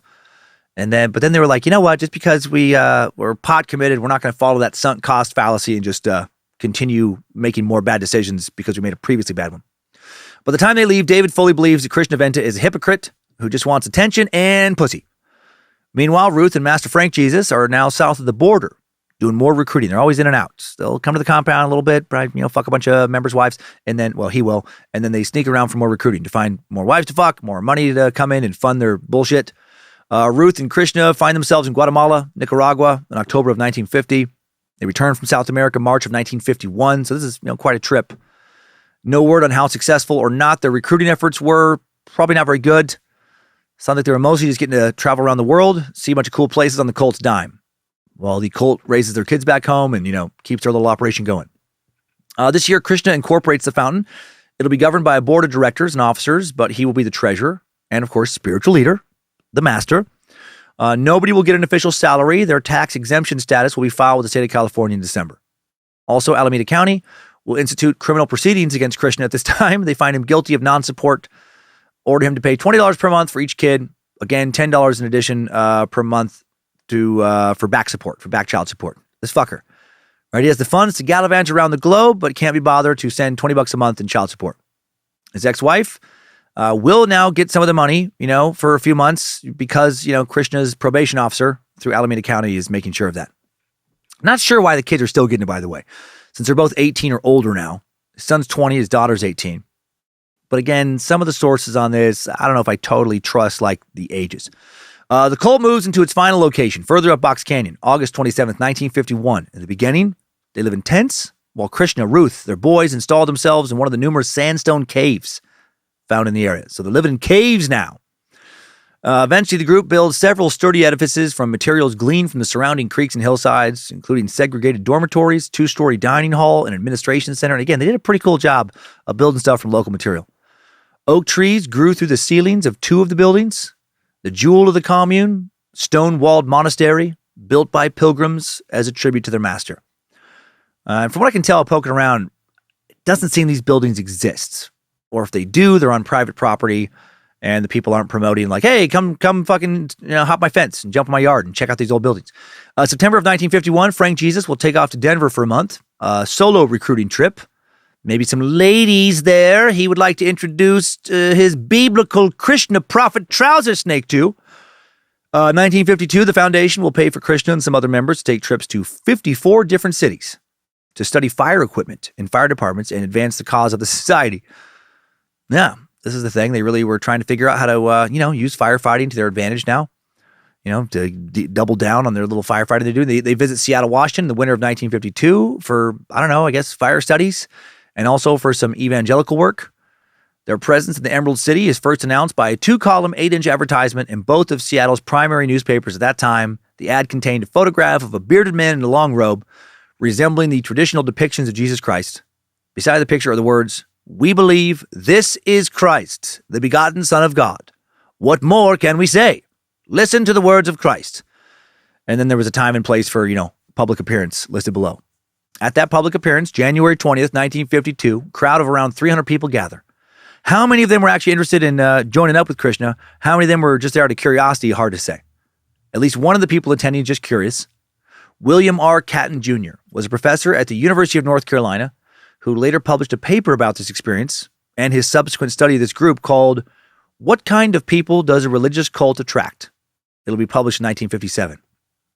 Catton would go to several more meetings, even approached Krishna directly with the tape recorder and questions for the members. He handed him some questionnaires. Most of the attendees, he observed, were middle to lower class with an equal number of men and women, most all of them white.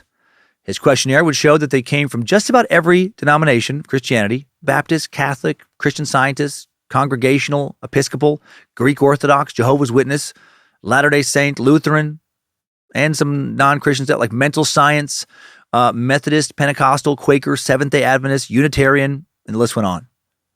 Mental Science was probably an aspect of what was called the New Thought movement, a blend of ancient philosophy, Buddhism, Christian principles, occultism, early 20th century psychology, a bunch of New Age principles, and more. It would take quite a while to fully explain. There's no real agreed upon core theology for this spiritual movement that started in the mid-19th century. Just a lot of little splinter groups basing their beliefs on the teachings of Phineas Quimby and people he influenced. Phineas could be a topic in his own right. He was a clockmaker, mentalist, mesmerist, theologian, and supposed healer. He was a really smart guy. He was also a huge fucking wackadoodle grifting quack. Contemporary in many ways to Helena Blavatsky. Some of Quimby's teachings heavily influenced the founding of the Christian Science movement and other lesser-known religious and spiritual belief systems. History. Truly no shortage of spiritual leaders supposedly reinventing the wheel somehow, but really just peddling the same old, same old.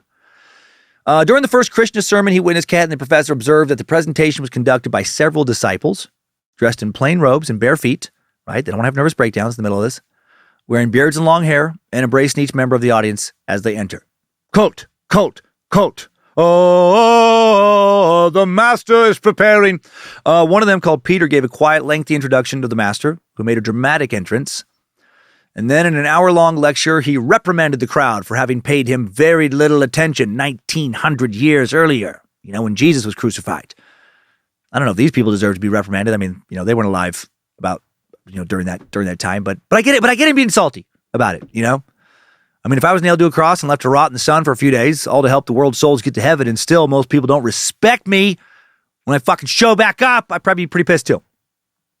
Krishna said that his present mission was the gathering of the elect and not to save souls. Then there was a Q&A section.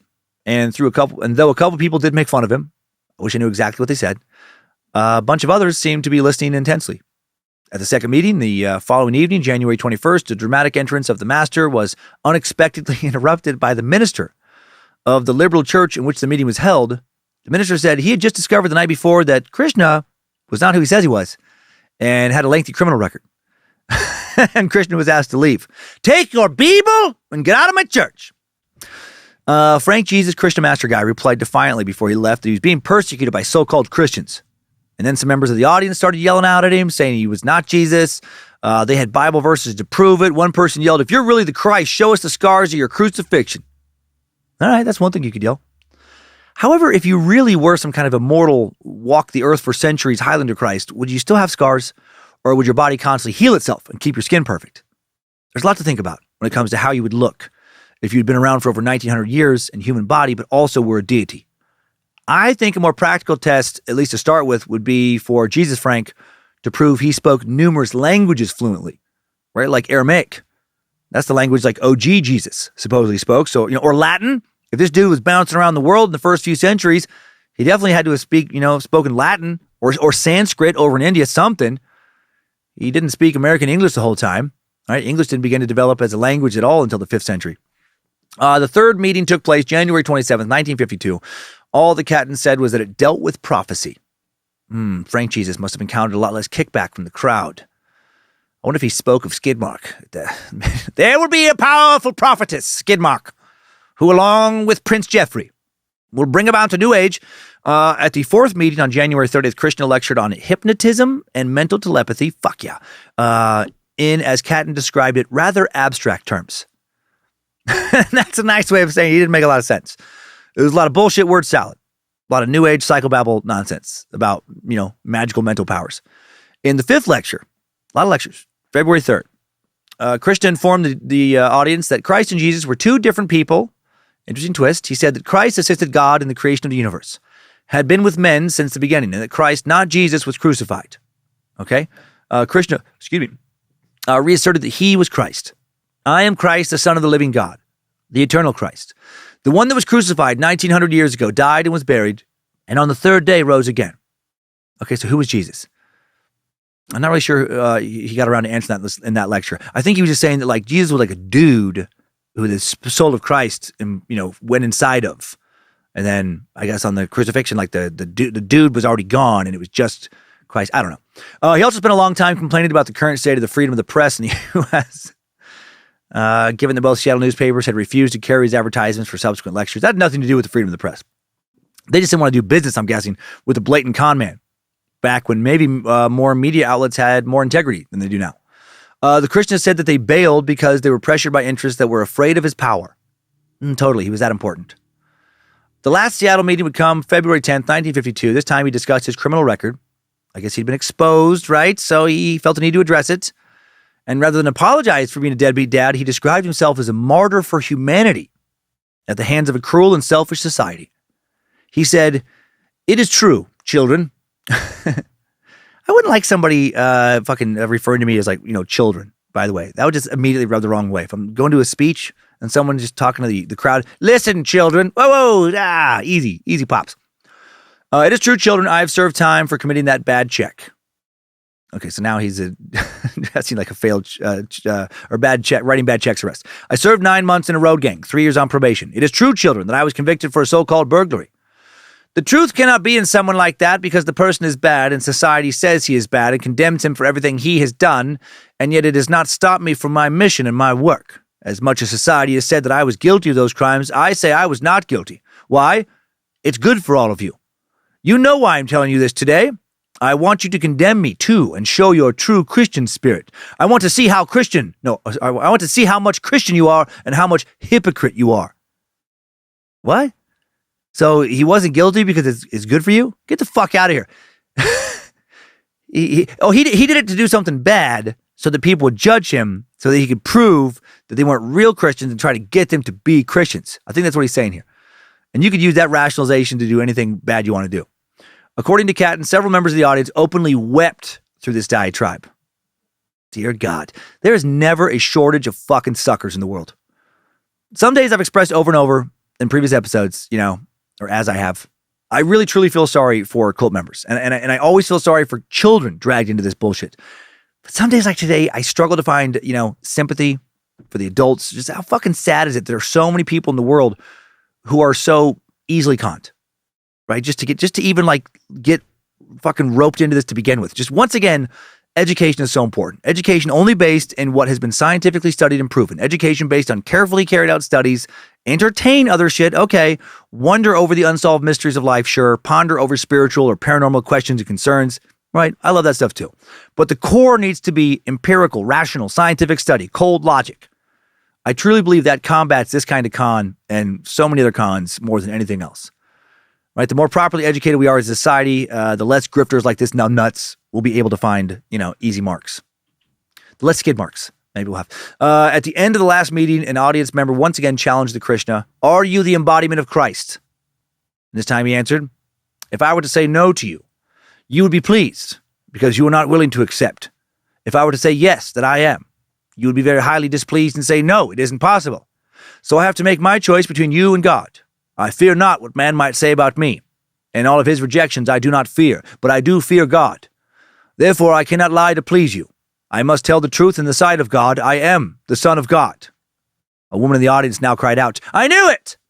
I mean, he's a good speaker in moments, for fuck's sake. Shortly afterwards, Krishna and his disciples depart in their Buick station wagon for Southern California. That's the car of Christ, the station wagon. Got it. Now in the paper he wrote about all of this, Catton would make an observation that while many of the people did attend the meeting as spectators, a lot of people there seemed genuinely concerned about whether or not Krishna was Christ. He classified the audience as belonging to two groups, seekers and observers. Seekers wanted to know religious truths. Observers just wanted to see a show. I guess I'd be an observer. Seekers were surprisingly, to me at least, less likely to become church members, or to be church members, attended church less often than observers, more frequently read the Bible, and were more inclined to believe in the possibility of the second coming, and often thought about where and how they would spend eternity. They were also lonelier or slightly more apprehensive about societal issues like war and economic depression. In short, they had strong religious interests but did not belong to organized religion. Those impulses were not fed into the normal channels, and they were also maybe a bit more neurotic. They were also more prone to come to second and third meetings than observers, though the number of observers grew as the meetings went on. Probably haven't heard about something ridiculous and they wanted to get a better look at. All in all, the seekers were the people that Catton predicted would become followers. And his data from the questionnaires matched up with this. One question was, how likely are you to believe that Krishna was Christ? Attendees answered it after each meeting. The seekers, on average, reported being more and more likely after every meeting, while the observers reported being less and less likely. In response to one questionnaire item, what do you think was the main thing that you got out of coming to this meeting? There were several different responses. Satisfaction of Krishna being the Christ was one, so that's a bummer. A lovely, friendly feeling and a light heart. Okay. Satisfaction that he is a fraud. Bingo! And several respondents actually said that he was an antichrist. Also in 1952, the cult helps victims of an earthquake now. The Bakersfield earthquake of August 22nd, 1952 shook the city to its foundation. It was an aftershock of the Kern County earthquake from 33 days earlier. That was a 7.3 magnitude earthquake that killed 12 and wounded hundreds. This smaller quake of 5.8 damaged scores of buildings, killed 2, seriously injured at least 35. And the Fountain rushed in to help. There were 11 in the party, and they came in 2 cars, the Californian reported. They were led by a very tall, barefooted gentleman in a yellow robe. They call him Master. The party included several women, also in robes and barefooted. The Master and his party were went immediately to the police station, from where they called Tom Wingate, chairman of the Bakersfield Red Cross chapter, to offer their services. When it was suggested that the situation appeared to be under control, the Master said quietly, "There is always work to be done. The men are trained in every conceivable type of field service and rescue work," the newspaper reported. "And the women are trained as nurses and can do kitchen work and take care of children. We will go anywhere the disaster strikes, whether it be a great fire, an earthquake, a flood, or a plane crash," the Master told the Californian. What an odd way for them to recruit and get their name out, disaster relief. What if this cult had gotten big enough to have Really helped with Hurricane Katrina many years later, right? And then now New Orleans, is quickly and completely rebuilt, but super infested with robe-wearing fountain cult members. Is it worth it? Strange to think about. Also in 1952, Sister Nerea joins her mother, Helena, at the fountain. Helena had been living there since earlier that year. At the time, Nerea was married to a man named Hugh, had 2 daughters, Alinda and Kathy. When Hugh got wind of what was going on, he headed down to the fountain, got Alinda and Kathy the fuck on out of there on August 30th, 1952, and then would get full custody. They would never return to the compound. So good man. Hail Hugh and hail Nimrod. Sister Audrey, John Fisher's mother, the guy who wrote the book that has been our main source for this cult, joined the fountain in 1953. According to John, Mom was not really into religion, and she was fairly intelligent. Her handwriting was beautiful. She could do just about any crossword. She could make wedding dresses, Levi pants, and was a terrible cook. Is it just me, or is that a fucking weird combo of attributes to list in the opening of a bio?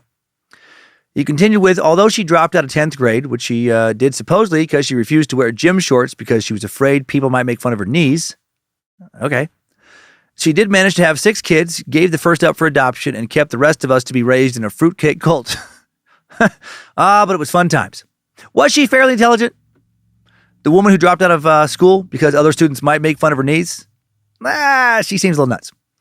March 29th, 1953, the first annual convention of the Fountain of the World begins in Box Canyon, California. Members celebrate Easter, Christmas, and the New Year, all in one 3-day service in March. And they initiate new members into their priesthood. May 31st, 1953, Krishna Venta leaves for Canada, stopping in Boise, Idaho. Along the way, probably drove right past the Suck Dungeon.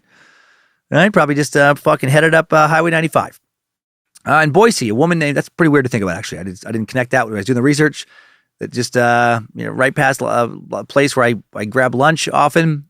It's right off of the Highway 95. He was just zipping along there. Actually, there's a couple places, I guess, to eat off 95. And at one point, he was driving right past that area. Boise, a woman named Sister Barbara would join. This is how she described first seeing the master. We met Krishna Venta when my dad, Merritt, had just been diagnosed with cancer, and the doctors said he had 6 months to live. My mother, Muriel, was absolutely beside herself. When Sunday came, Mom and I went to our usual Church of Religious Science in the historic Owyhee Plaza Hotel in Boise, Idaho, and in came this tall fellow with long hair, a beard, and a yellow robe. It was 1953, and no one, and I do mean absolutely no one, dressed in anything except proper attire. Yeah, especially in Boise. This Church of Religious Science she refers to as part of that New Thought movement I mentioned earlier. Its core teaching is that God is all there is in the universe, not just present in heaven or in assigned deities, as believed by traditional teachings.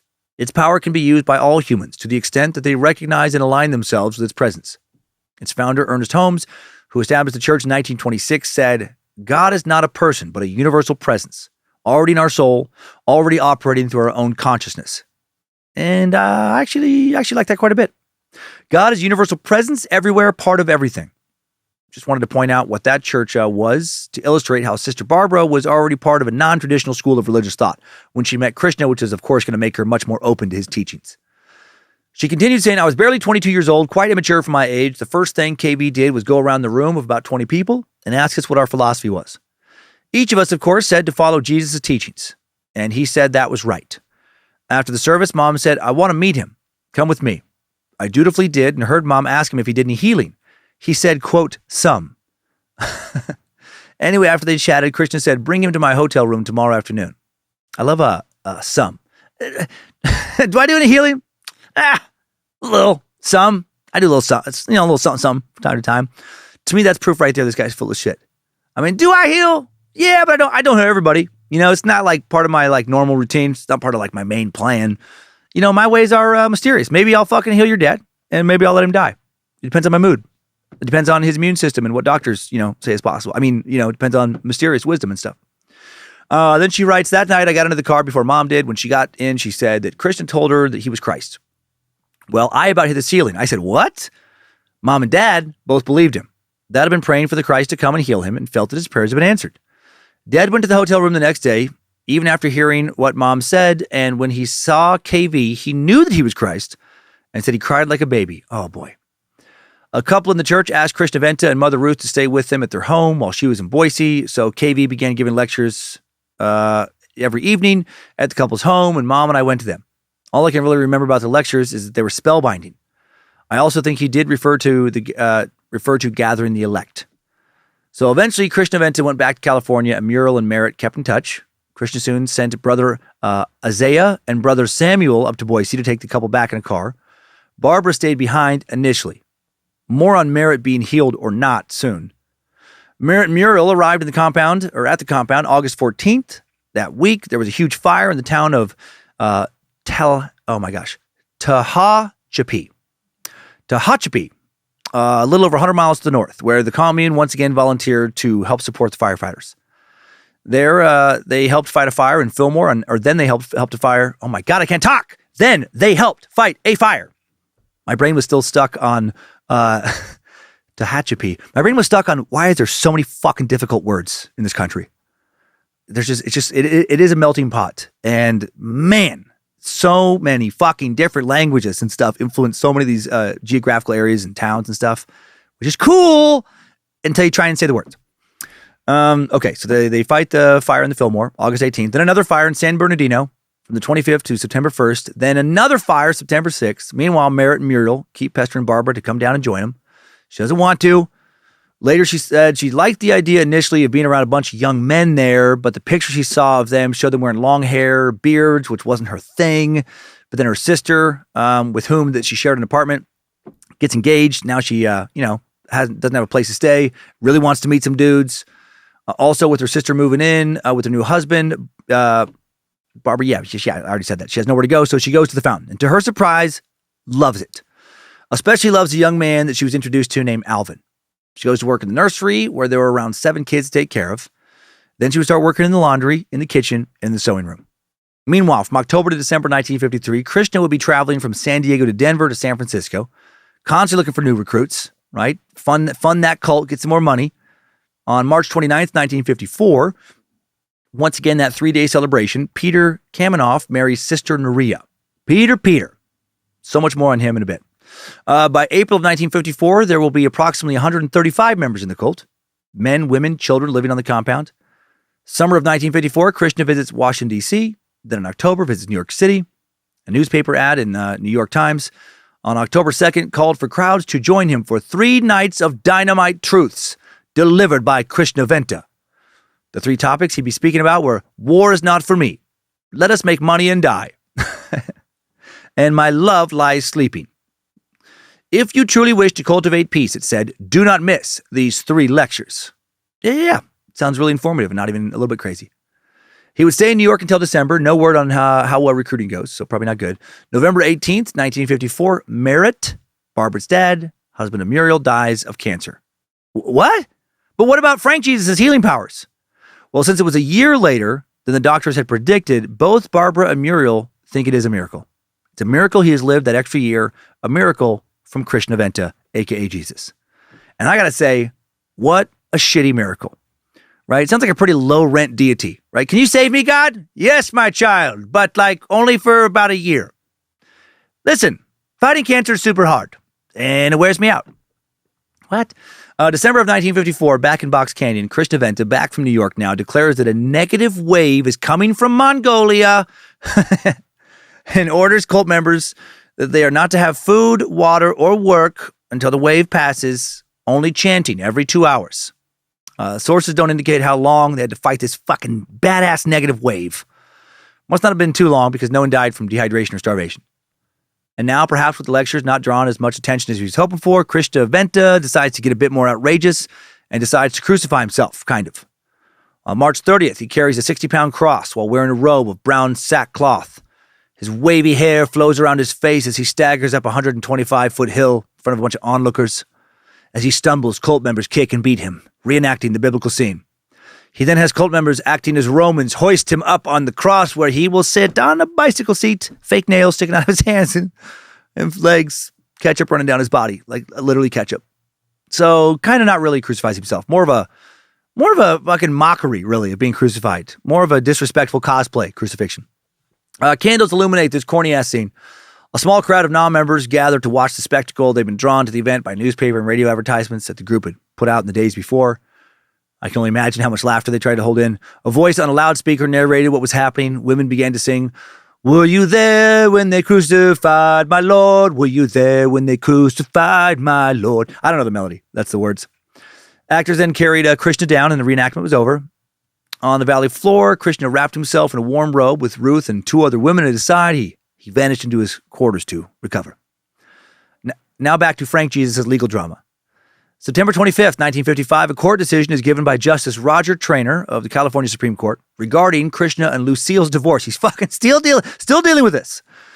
She's still trying to get back child support payments from this fucking deadbeat. The ruling would be particularly illuminating when it came to how holy this dickhead really was or wasn't. When plaintiff obtained the interlocutory decree, presumably at the time of the divorce in 1944, defendant told her that he would plan his life accordingly so he would be protected. He said that he would form this organization where people would give all their possessions into the organization and he would be the head of the organization. Nothing would be in his name. Everything would be in the name of the organization.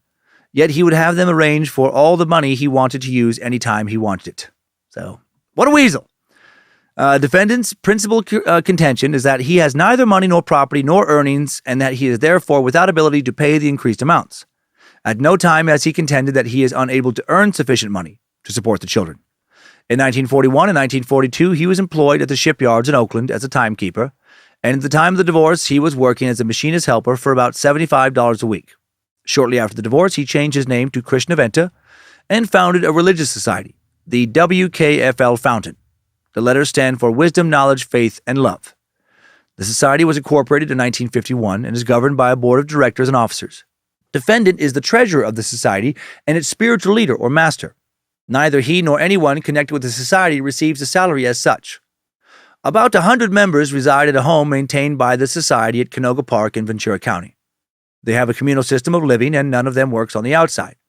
All food, clothing, and medical care are provided by the society.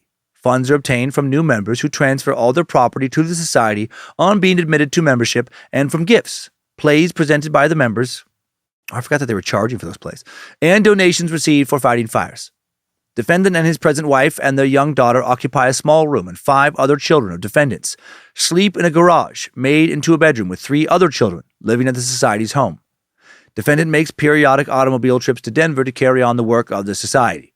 Occasionally, he stops at Las Vegas and Reno to gamble. And on some occasions, the society and various persons have advanced him money for that purpose, but he has never won. What? He's taking his followers' money and gambling in Vegas and Reno. That's a new one. And never wins. What kind of Jesus can't beat the fucking dealers in blackjack? Or pick the right number on the roulette wheel? Oh my God, this is the Vegas stuff I alluded to earlier. In Las Vegas, he once lost $2,900 and in payment drew checks on a bank in which he had no funds. The society paid part of the amount due on the checks and no civil action or criminal charges were then brought against defendant for issuing them. God, this fucker was gambling on money he didn't even have. I picture, was he wearing his yellow saffron robe in the casinos too? You know, how fucking weird would that be? Just to walk into a casino and you see this Jesus-looking dude, long hair, big beard, you know, this robe. Oh, come on! How can you hit 21 that many times in a row? No one's that lucky. You're cheating. The devil's helping you. Only the devil could beat me, Jesus. 7 straight hands. The judge continued with the society paid the cost of a trip by defendant to Europe in 1949, a trip to South America in 1951, and trips in 1952 to 54 cities in the U.S. to study, in the United States, to study fire equipment and fire departments, and to advance the cause of the society. A member of the board of directors usually accompanies him on trips and handles temporal matters. For all contributions that he receives and for all his expenditures, defendant accounts to the board of directors, and there is no evidence of unauthorized use of society funds. The society pays all of defendant's expenses, including the $60 per month for the support of his children ordered at the criminal proceeding, and at the time of the proceeding, it also supplied him with funds with which to buy gifts for his children, ice skates costing $65 for his daughter, and a wristwatch, tennis shoes, and other gifts for his son. It also paid the fees for his attorney in both the 1951 and present proceedings. Well, this judge would rule that Francis was guilty of not paying child support. He did pay support, but not all the support he's supposed to, and he was to be taken to jail.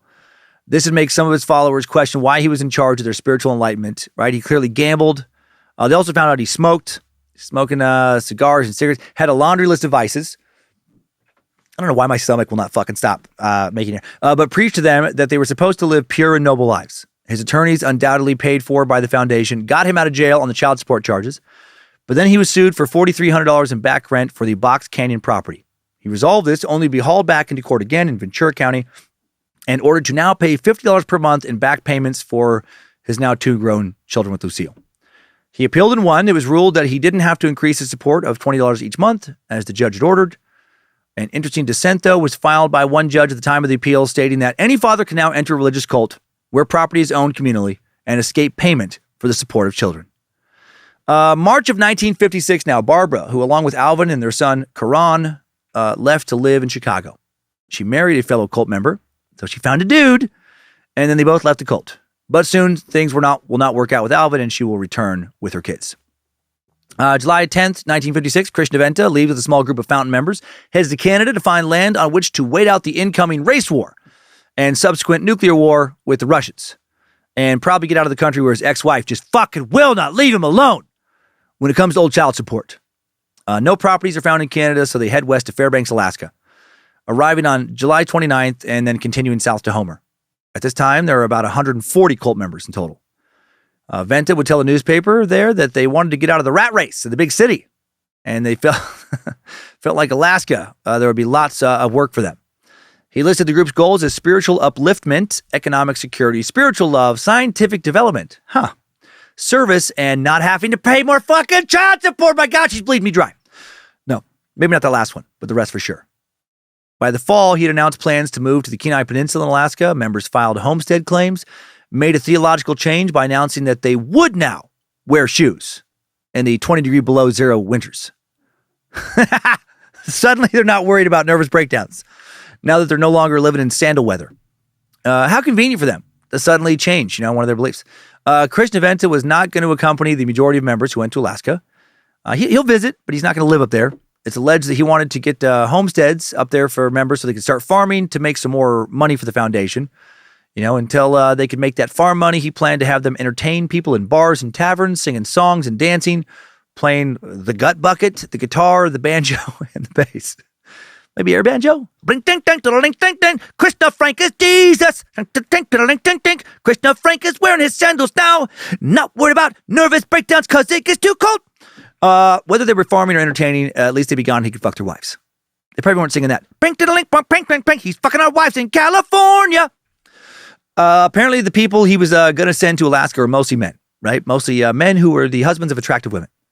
Women who will stay behind in Box Canyon and be introduced to Frank Jesus' God Hog. By September 17th, 1956, Krishna had returned from his exploratory trip up north. Construction work had begun on a new headquarters back in Box Canyon. Always building new stuff.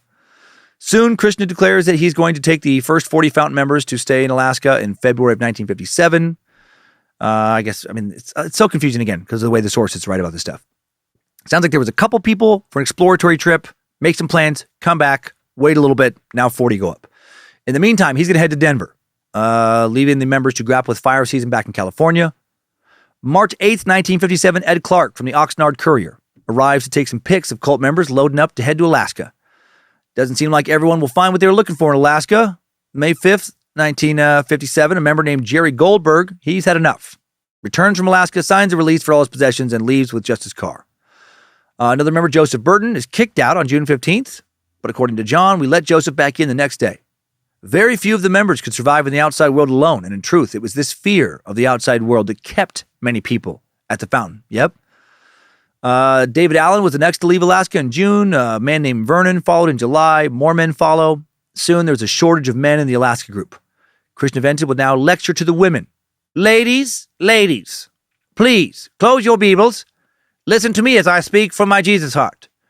I want you to start sucking my dick more, a lot more. I'm Jesus, for Christ's sake. And if Jesus wants his dick sucked, Jesus should get his dick sucked. Do you have any idea how many women around the world love Jesus? I got millions of women who would kill someone to suck my dick, yet here I sit with a dry dick not in anyone's mouth. Unbelievable and unacceptable. Did I say I wanted to speak from my heart? I meant groin. Now that I have said my piece, please, we can open our Bibles back up. No, that's not what he said, of course. Here's what he said. The women will have to take the place of men around the Fountain now that we have a shortage of men. There is no difference between men and women, only passion. Okay. Know what your capacity of lifting is and apply yourselves. Always wear pants. Go in pairs. Watch your movements. Don't be suggestive. Oh, my God. In your weak moments, go to someone who is strong. Do everything in pairs. Erica is to stay away from Herbert. She is to continue to watch the children. I love that he singles out Erica and Herbert. Listen, ladies, I know you get horny sometimes. Watch your movements. Keep pants on. Protects your vaginas. And also, Erica, you and Herb, stay away from each other. I see what you're doing. Apparently, Erica had introduced a teenage Herbert to the foundation and had the hots for him, even though she was much older, exact age not given. Herbert was attending college at UCLA. Krishna told Herbert that Erica was not right for him. He also ordered her to keep her hands and other body parts away from Herbert, which is probably why she kept beating the crap out of us kids in the nursery, John Fisher will later say in the book he wrote about growing up there. This place. Over the summer of 1957, Frank Jesus keeps sending more and more men to Alaska, right? Trying to fucking balance out the ratios up there. Also keeping more and more women for himself in California. Also that summer, things not going great with Naria and Peter Kamenoff's marriage. Peter had been working outside the fountain for almost a year now at this point. He was still in Box Canyon, still participating in group activities, still out soliciting for money, but also, having to work outside to bring them money, and he's horny and sad. Naria had recently kicked Peter out of bed. She wasn't going to fuck him anymore. She tried to convert him to the concept of a spiritual marriage on Krishna Venta's advice, where they would be married but not have sex ever again. Peter was starting to wonder if the master was fucking his wife. He moves to Alaska in July after breaking it off with Naria, and he will send her a bunch of letters. Naria misses him. She leaves for Alaska on August 10th. When she gets there, she finds out that Peter has left the fountain base in Alaska to find work elsewhere because there's not enough to do there. On August 24th, Ralph Muller now arrives in Homer, Alaska with a letter for Naria from Peter. He wants her to follow him and leave the cult. She doesn't want to. September 8th, Peter shows up at Naria's cabin in Homer, shouting, threatening to take their son Aaron if she won't go with him. Naria's terrified of this possibility because she's already lost custody of 2 daughters, right, with Hugh. When she joined the fountain, the two get into a fight. It turns physical. Then when Peter leaves, Naria heads to the group's Alaska headquarters where the master is staying during one of his visits, and he tells her to hang on to her son, let Peter leave. He has her stay at headquarters with him, and I'm guessing, probably fucks her a bunch. Late 1957, Peter, Ralph's wife, Patricia, moved back to California where Patricia gets a job as a school teacher. They're all out of this cult.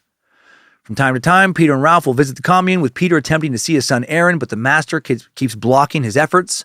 Now Peter and Ralph try to wake up some of the other members to who this terrible leader really is. They've, done a bunch of digging, asked a bunch of questions, and they've found out a bunch of shit. They point out that all the times that Krishna disappears with a woman, sometimes a woman's wife, he is probably fucking them.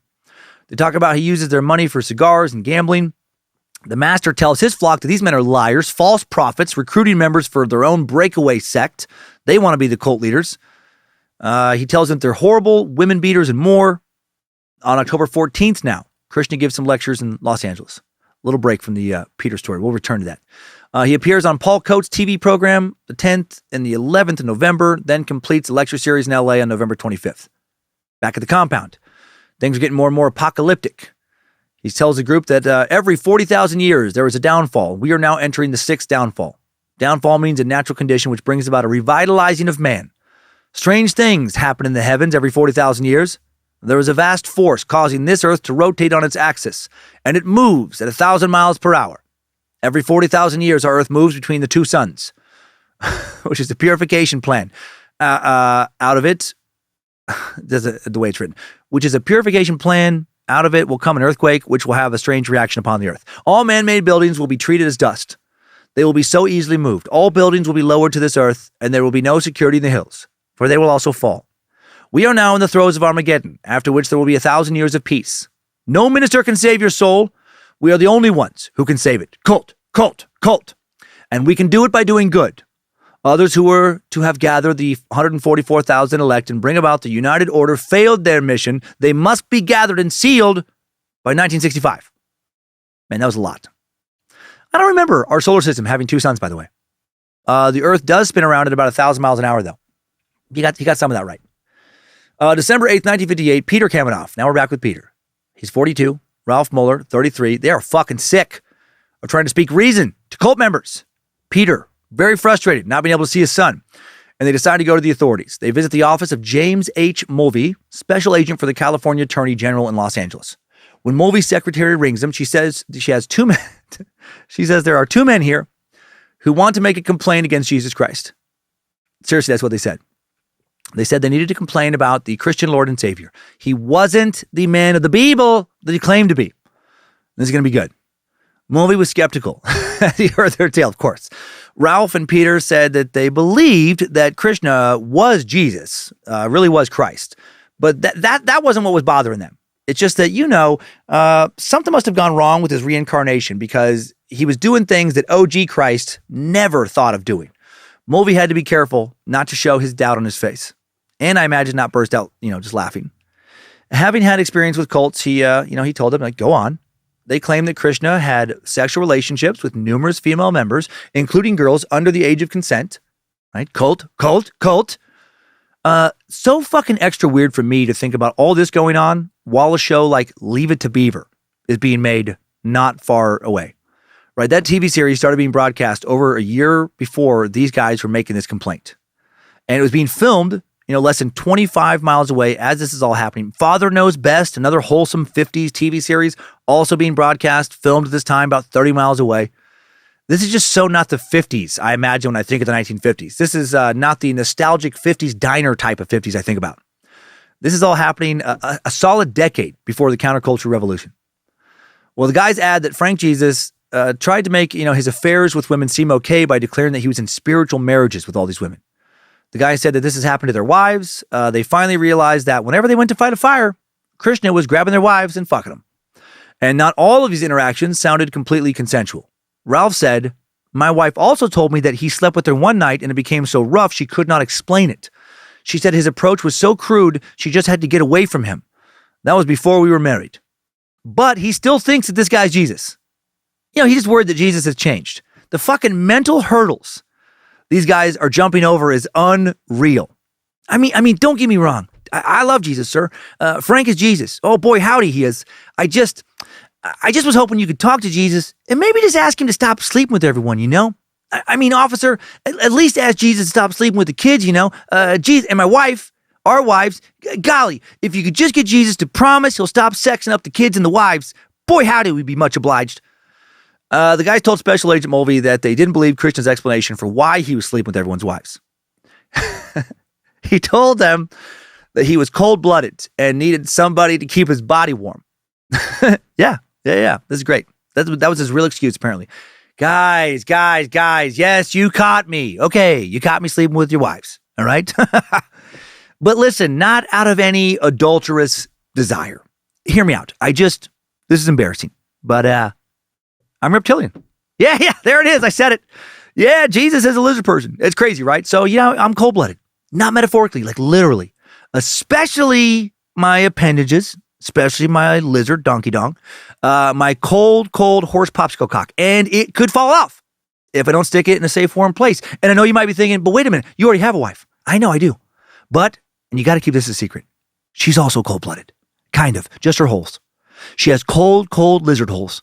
And we can have kids, sure, but I can't warm up my prophet snake, I got to reheat my meat, so to speak, after Spelunka-Dunkin' in her ice cave, or I'm going to die. And then Satan will win. Is that what you want? So yeah, that's why I do it. That's the best story I can come up with real quick. I mean, that's the truth. They also described how he practiced medicine without a license. Or I guess did not practice medicine. They said he allowed a lot of sick cult members to die from lack of medical attention. After hearing them out, Mulvey had one question. How hot are your wives? Really paint a picture for me. Every detail is important. No, he asked, what do you want me to do? Ralph and Peter said that they wanted authorities to keep them, to help them get their wives and money back. They also wanted Krishna to be barred from practicing medicine. They volunteered to help in any way they could by getting a confession, for example.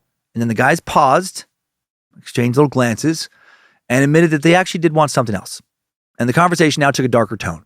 They told Special Agent Mulvey that it would be good for society if Krishna Venta could be, quote, eliminated. He was tarnishing his group's name, and he was tarnishing Christ's name. Mulvey later said he thought that they were using a metaphor when they used the word eliminated. So he didn't, pay this call for the master's death too much attention.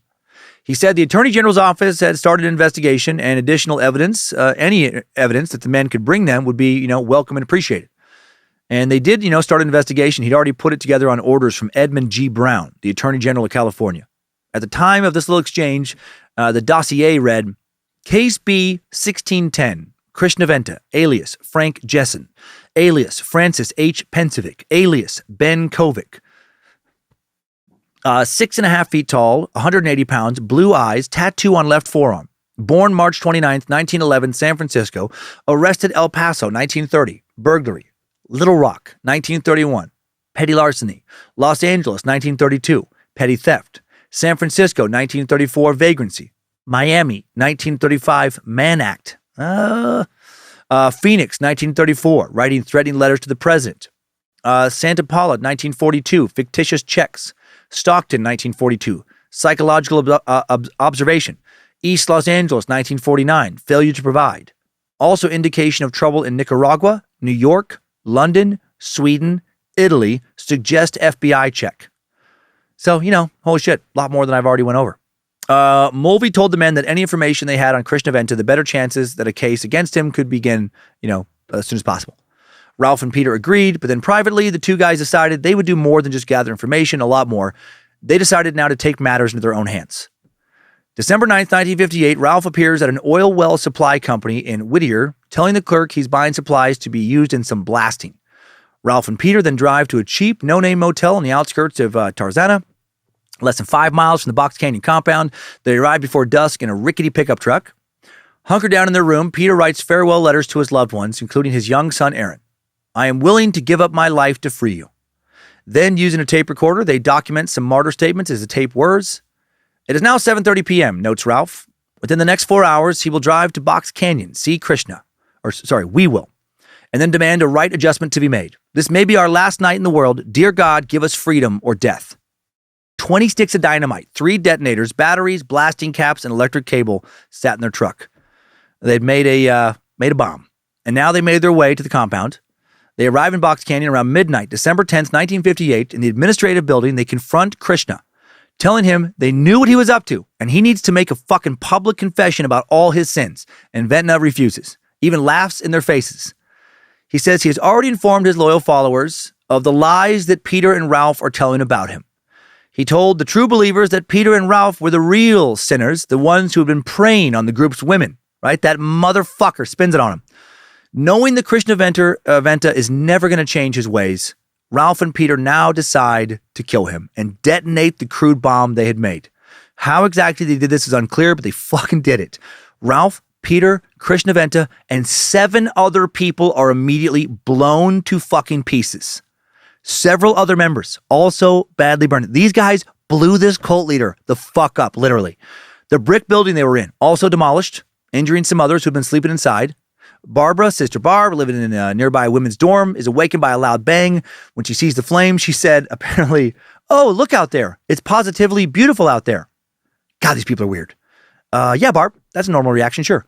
Her bunkmate, Priest Letta, said, I think we better find out where the beautiful is coming from. I feel like Priest Letta might have added in her mind, you fucking lunatic. It was chaos as everyone ran from building to building trying to figure out what's going on. Everyone wanted to know if Krishnaventa was okay. Where is the master? Meanwhile, another Box Canyon resident, Mrs. Dorothy Ham, was the first to call the Ventura County Sheriff's Office in Chatsworth. At around 1:30 in the morning, she exclaimed that something has exploded where those strange people live. Other callers wanted to know if the nearby Rocketdyne plant had blown up or if the Russians had dropped a hydrogen bomb on American Aviation's experimental testing station near Chatsworth. The local undersheriff dispatched a deputy to the Fountain of the World's compound. The deputy reports back that a major disaster has occurred at the religious colony. An explosion has completely destroyed the organization's main building, set fire to a nearby dorm, and started a blaze that was now sweeping through the woods. The fire department as well as ambulances are dispatched. The local cult volunteer firefighters would also be helping if they hadn't just been exploded. The California Highway Patrol is on its way. Within 30 minutes, 200 firefighters are battling a blaze in the woods. There would be no saving of many of the buildings.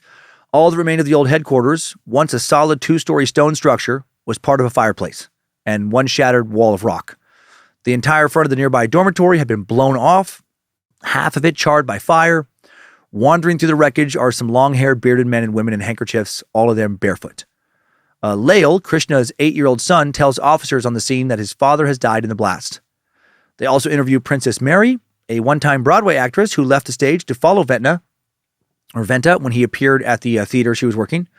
She insisted that Master Venta was still amongst his followers, though they couldn't tell what she meant. Was he alive, or was it just, metaphorically? All she would say is that he was everywhere as pure spirit. Oh boy. Can you imagine trying to fucking work with these people to figure out a crime scene? Where is he? Everywhere as pure spirit. After her, they spoke to Brother Martin, a colony member who said that something strange had happened with two men, Paul and Ralph. He had heard raised voices from the administrative building, which he found odd because speaking harshly was against the rules. Brother Martin was the one who would tell the officers who was in the building when it exploded and who had died. The next interview was with Bishop Isaiah, John Fisher's stepdad. Isaiah announced that he would do nothing to try to bring whoever was responsible to justice, since that would be against the Fountain's principles. If they found that person, they would just invite them in and offer them love. Okay. But of course, both people responsible had already been invited in and both were dead. By this time, FBI men and deputies from the LA County Sheriff's Office had arrived, also start interviewing members. An explosives expert would figure out that the bomb was probably made from gelatin dynamite, a much more explosive form of dynamite than the regular kind. In the days that followed the blast, the remaining cult members knelt in the charred ruins to pray for hours a day. Ruth would tell investigators that Krishna himself had predicted 18 years earlier that he would be cremated in 1958. Sure he did. He probably made predictions for every year that he was going to die. Do not use the word dead, she told them. He is the Christ, and we do not believe in death. She went on to say that Krishna's original body was probably in Meta Verde Valley at the foot of Mount Everest. Hello. Cool story, bro. Just read your Bible. It's all there. December 17th, a week after the blast. 3 children at the cult will be flown to Alaska to be reunited with their parents. A couple days later, all the kids are going to be required by authorities to go live with their parents, and a process of reuniting begins. In the absence of Krishna Venta, Bishop Nakona and Brother Isaiah take charge of day-to-day operations of the group. The leader's dead, but the cult is not. Members of Fountain of the World will be pallbearers and mourners at the funeral of their leader, December 19th, 1958. The funeral and burial will take place in North Hollywood. We are trying very hard to react to this as the Master would want us to, a pilgrim named Sister Mary told the press. That is to be cheerful and positive. Mourning is negative. And the cult would carry on again without Krishna. No Frank Jesus, no problem. They still had the Bible to guide them. An article published in the LA Times in March of 1959 wrote that the cult still numbered approximately 100 members who lived in a group of sprawling buildings in the barren Chatworth Hills, about 30 miles north of LA. The article would go on to mention hundreds of cults in the area due to the fact that in LA, anyone could found a church by paying a filing fee of $15. And the mild climate meant that outdoor activities could take place year-round on a budget. Among those were the Holy Spirit Light Couch. That was an actual cult name. Holy Spirit Light Couch. I hope that's not just a typo from a source. Founded by Josephine DeCroix Trusts, with members numbering around 75,000. The group believed in reincarnation and also attributed human evils to black atoms that found their way into people's auras. Fucking awesome. There was also Arthur L. Bell, founder of Mankind United Incorporated, which had assets valued at over $3 million. That feels like that one might have just been a tax loophole. Another was a prophet named C.M. Daddy Grace, who wore fingernails 6 inches long, drove a red and white striped Cadillac, and lived with followers in an 85-room mansion. That might have been just a way to avoid paying taxes. So how did this cult survive? Well, some members simply claimed that Venta hadn't actually died. They said he was still alive. Identification of the dead bodies depended mainly on dental records, so they concocted a story that Venta had left his bridge work near his bed and fled before the blast took place. They said that since $10,000 had also disappeared that night, that meant that Krishna Venta had obviously escaped with it, and not some random opportunist. In the meantime, Ruth took charge, led the cult members in rebuilding. She told them that Krishna Venta would return in 2 years. He would rebuild himself cell by cell. Okay. In the end, 35 cultists would wait, things out for well over a decade before it all fizzled out in the 70s, it seems, living in the small buildings next to a sign that read, "Love one another, serve one another." Each day, 6 women would go door to door looking for donations. Twice a day, they would hold a concentration period during which they would recite the 11 core rules. Forget the outside world. Become familiar with the inside workings of oneself. Become unified with one another spiritually, mentally, and physically. Forget self. Forget selfish desires. Create a desire within oneself toward a higher spiritual equality. Obtain wisdom. Search for truth. Keep an open mind. Search for understandings in all things. Face problems without thought of escape. Become absorbed in love of all things, seen and unseen, and so fulfill the laws of God. Become teachers, not of the world, but in the world fountain, that all all men who come out of the world shall find comfort in our midst. Also in 1959, a fire destroys the headquarters building at the Fountain of Alaska. Bummer. But it wouldn't completely wipe out their little Alaska sect. Some of the cultists still trying to create homesteads there in the early 60s, spurred on by periodic visits from Ruth. Mother Ruth, now in charge. In the fall of 1961, brother Isaiah John Fisher and his mom returned to California. As the cult limps on, they lose more and more members. Soon, according to Barbara, it becomes like a Wild West with no rules. Barbara would end up marrying a guy named Bob. Both of them would live at the Fountain until the late 60s. They get jobs in the outside world, but still live on the compound, rent-free. Barbara continues to think that Jesus and Krishna were the same person. 1968, Charles Manson. Here we go. Some of the girls from his family reside for several months at the Fountain of the World. Manson even made an unsuccessful takeover bid. Ann Todd, who lived at the Box Canyon compound for nearly the entirety of the 60s with 2 daughters, said that Charlie would sing and play his guitar for us, and the girls would sing and harmonize. I complimented them one time because they did sing beautifully together. Ann's 17-year-old daughter, Virginia Todd, told a reporter in 1969 that she never liked Manson. She said, "I didn't like him the first time I saw him. He was always staring at me," yeah, I bet, "and kept asking me to come with him into his bus and hear him play the guitar."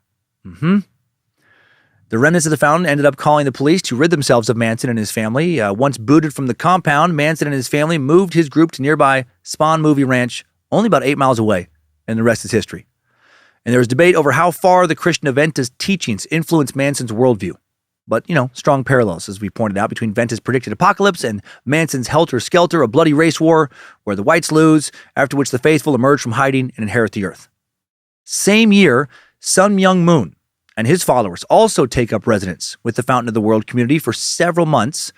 Born in 1920, Moon said that when he was 15, Jesus appeared to him and told him to take on an unspecified special mission on earth.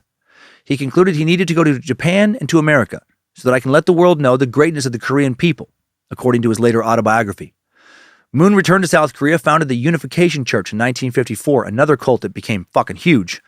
The Unification Church sought to create a harmoniously diverse new world order that would bond everyone in a big happy family. At the head of that unit was the charismatic Moon himself, known as the True Father, a veritable Adam, alongside his Eve, wife Hak Ja-han, aka the True Mother, born without original sin, capable of forging a new generation free from the same inherent stain. So that's pretty cool. Through mass arranged marriages and strict guidelines about sexual behavior, the organization infiltrated every part of a member's existence. Adherents were often called Moonies here in the West.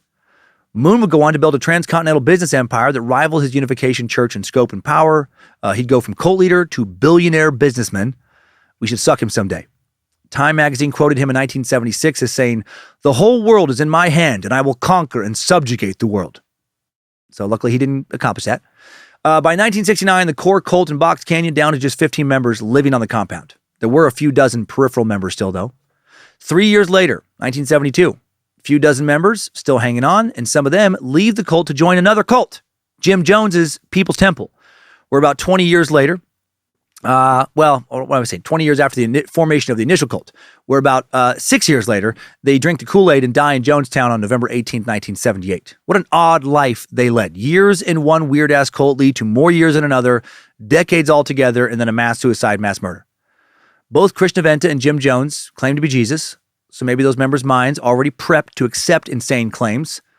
For the last Fountain members who didn't join the People's Temple, most would join an offshoot cult of Krishna Venta's followers. It would be called the Earth's Order of Melchizedek, EOOM. Om might kind of still be around. Maybe a few members are still alive. If so, they still revere Krishna Venta. Last we heard they did, under the name of Machi Venta Melchizedek. Until sometime in the last few years, the group had a website that shared their teachings. One long testimony on the site, written by someone calling herself Matia Melchizedek, birth name Kay Franklin Hoyne, a woman who joined the Fountain originally in 1957, shared how the group transitioned from Fountain to Om. And I feel like I need some sound bit for this. This reading needs it. Matai said, "After the fire in Alaska in 1959, the Fountain structure began disintegrating as we began focusing on personal goals instead of community goals. I applied to the governing body, the Acting Court of Apostles, for permission to open a fount in Santa Clara, California. I had gathered 20 brothers and sisters who were like-minded, and we were determined we were ready to introduce the fountain structure to another community. The acting court of apostles denied our request, and shortly thereafter began the dispersal of fountain personnel. Between the years 1962 and 1971, my Melchizedek education went into high gear. My mortal self learned of Tao flows, authority limitations, and how to recognize personal Melchizedek expression, while my Melchizedek self learned to deal with mortal limitation. On the spring equinox of 1971, I was initiated as Mattia Melchizedek, and the constitution of Earth's Order of Melchizedek was revealed by Machiventa Melchizedek at a place called Olmoshovelhaken, Oregon. It's a fucking made-up word. A small group of believers gathered quickly, and we established a community in the hills above Clear Lake, California, where the Melchizedek calendar was revealed, and Melchizedek communicated with the heads of state of all the nations of the planet. That's cool. We were instructed to move to the Palm Springs Indio Desert, which we did, and soon grounded the first temple community of Earth's Order of Melchizedek, where the first Earth Council Tau was grounded, from which issued another Melchizedek communication to the planetary heads of state, and we were instructed concerning the architecture of the temple. This is quite a run-on sentence. The structure of the temple community and the ceremonies attendant to initiations and bestowals. The community, which we called the Garden of the Setting Sun, grew in less than a year from the founding 8 to over 125. Fuck those fucking weirdos. They're back over 100. These fucking weirdos who we know very little about. Then they moved to somewhere near the Grand Canyon for a while. You know, probably getting fucking their crystals charged with power. And then settle in Las Vegas, which becomes headquarters of Vegas feels like a good place for them. The members all changed their last names to Melchizedek in 1978. In Vegas, they hope to somehow take over the world. According to Mattia, I am in contact sporadically with other living Melchizedeks, and we are, as yet, unable to achieve Melchizedek union. When we do reach union, we will quickly raise $70 to $100 million. That's a weird number range. To construct the Iyamayu community and rejuvenate which is the pilot structure of the New World Order. Until such time as we achieve union, we will continue to live our separate lives. So, you know, still no New World Order for these people. I don't know. I hope she got the right meds and took them. It's unclear when the website was last updated before someone stopped, paying to have it remain active. It was run by somebody named James G. Kreutz, a.k.a. Abron Melchizedek. But it seems that he died in 2013. And with that, the remnants of the strange little cult seem to have probably, not certainly, but probably died with him. Good job, soldier. You've made it back. Barely.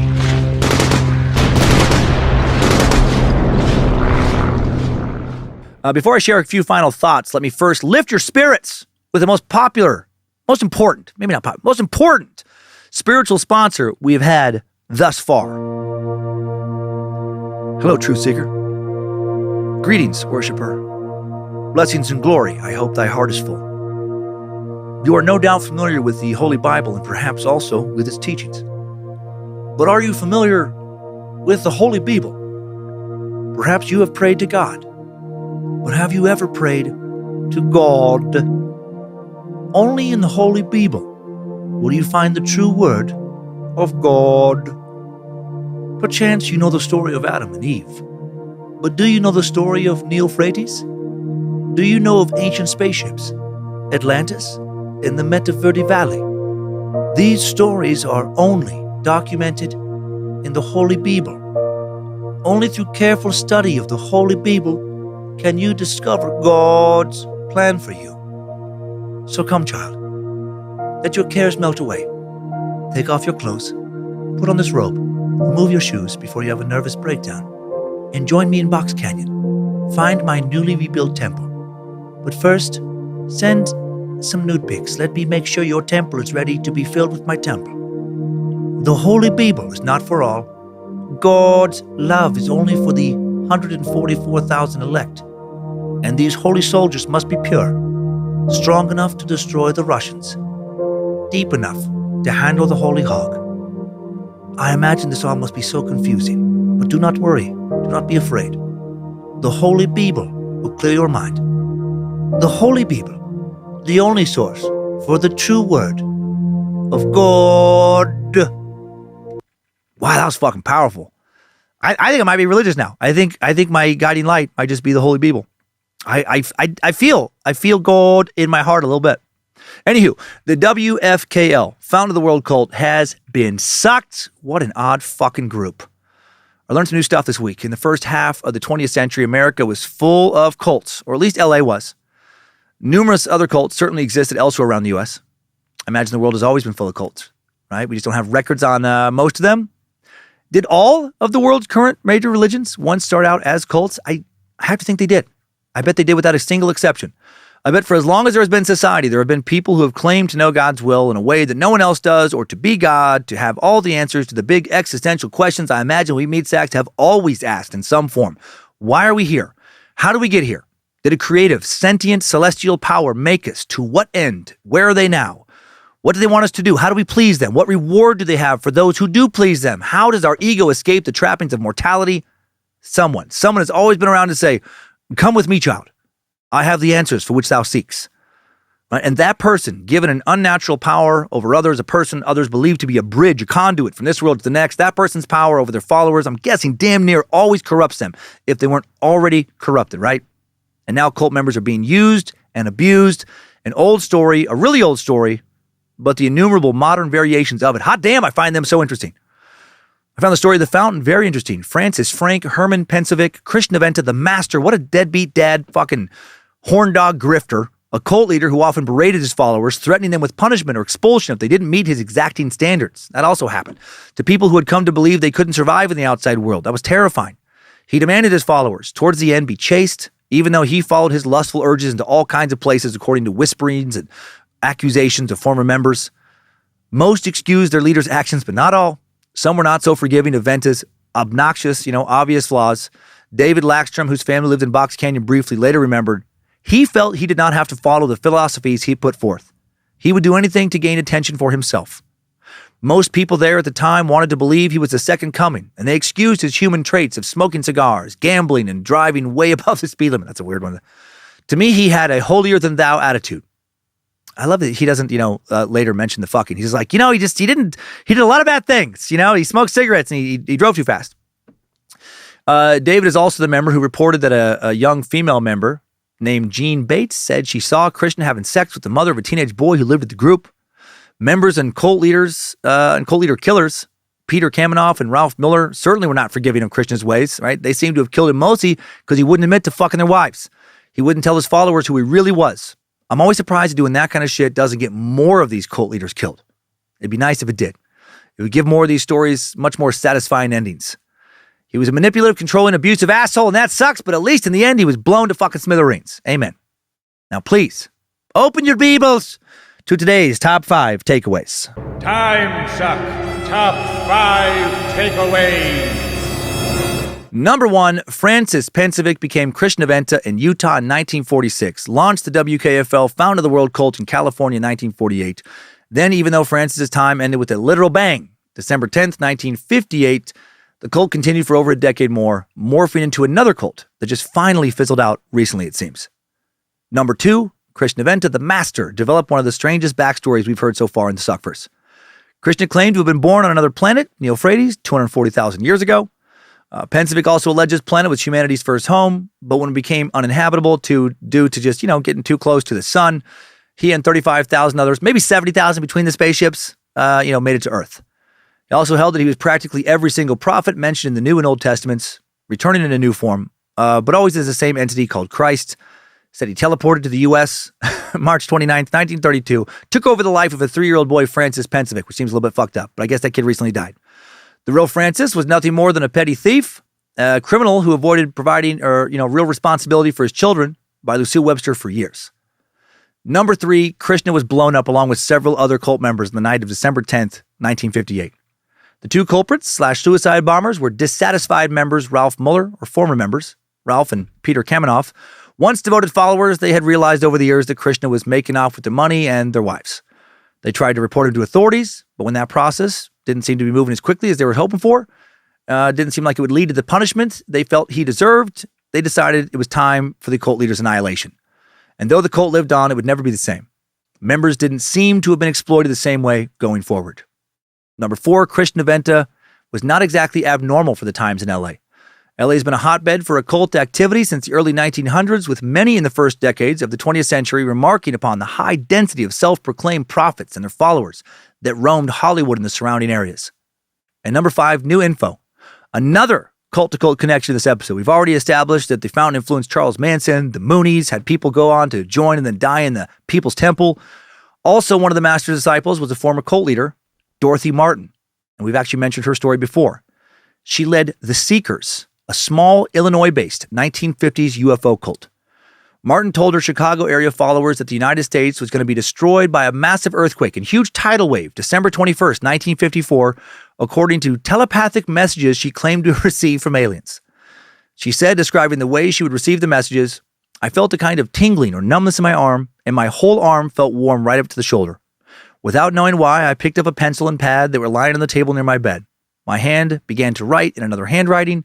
I looked at the handwriting and it was strangely familiar, but I knew it was not my own. I realized somebody else was using my hand." Old automatic writing. The flood warning, she said, like all the others, had flowed through her as she wrote it out, her arm possessed by these otherworldly beings. She called the aliens the Guardians and said they came from a planet called Clarion. Believers would be saved from destruction by flying saucers that would take them to Clarion. The spaceman's arrival, originally scheduled for 4 o'clock in the afternoon, December 17th, 1954. Believers removed all the metal from their bodies, an act considered essential before one might safely board a saucer. Then they went into Martin's backyard, scanned the skies. 10 minutes went by and nothing happened. Others started to trickle away. The last believers went back inside by 5:30. In the house, they discussed what went wrong, eventually landing on the explanation that it must have just been a practice session. The Seekers will become the subject of a book called When Prophecy Fails by Leon Festinger. Festinger infiltrated the Seekers with the goal of studying their cognitive reactions and coping mechanisms when their beliefs fail. A thought process which Festinger named cognitive dissonance, a term most of us now know very well. He placed the group's instance of cognitive dissonance at the moment when the aliens did not come on December 17th. Faced with evidence that directly contradicted their beliefs, the group experienced cognitive dissonance, 2 thoughts that are inconsistent. This is uncomfortable, and the natural instinct is to try to make it go away. People can do that in a variety of ways. By trying to forget about the dissonant things, by changing their minds, or by looking for new information that gets rid of the contradiction. They can also lean into the belief even more. At midnight, when the 17th became the 18th, Martin claimed to receive a message that the flying saucer was coming right now. Everybody had to get on board or be left behind. For her followers, this new message served as confirmation that they've been right to believe. They scramble outside, they quickly remove metal stuff from their persons, and they wait until 2 a.m. Still no spacemen.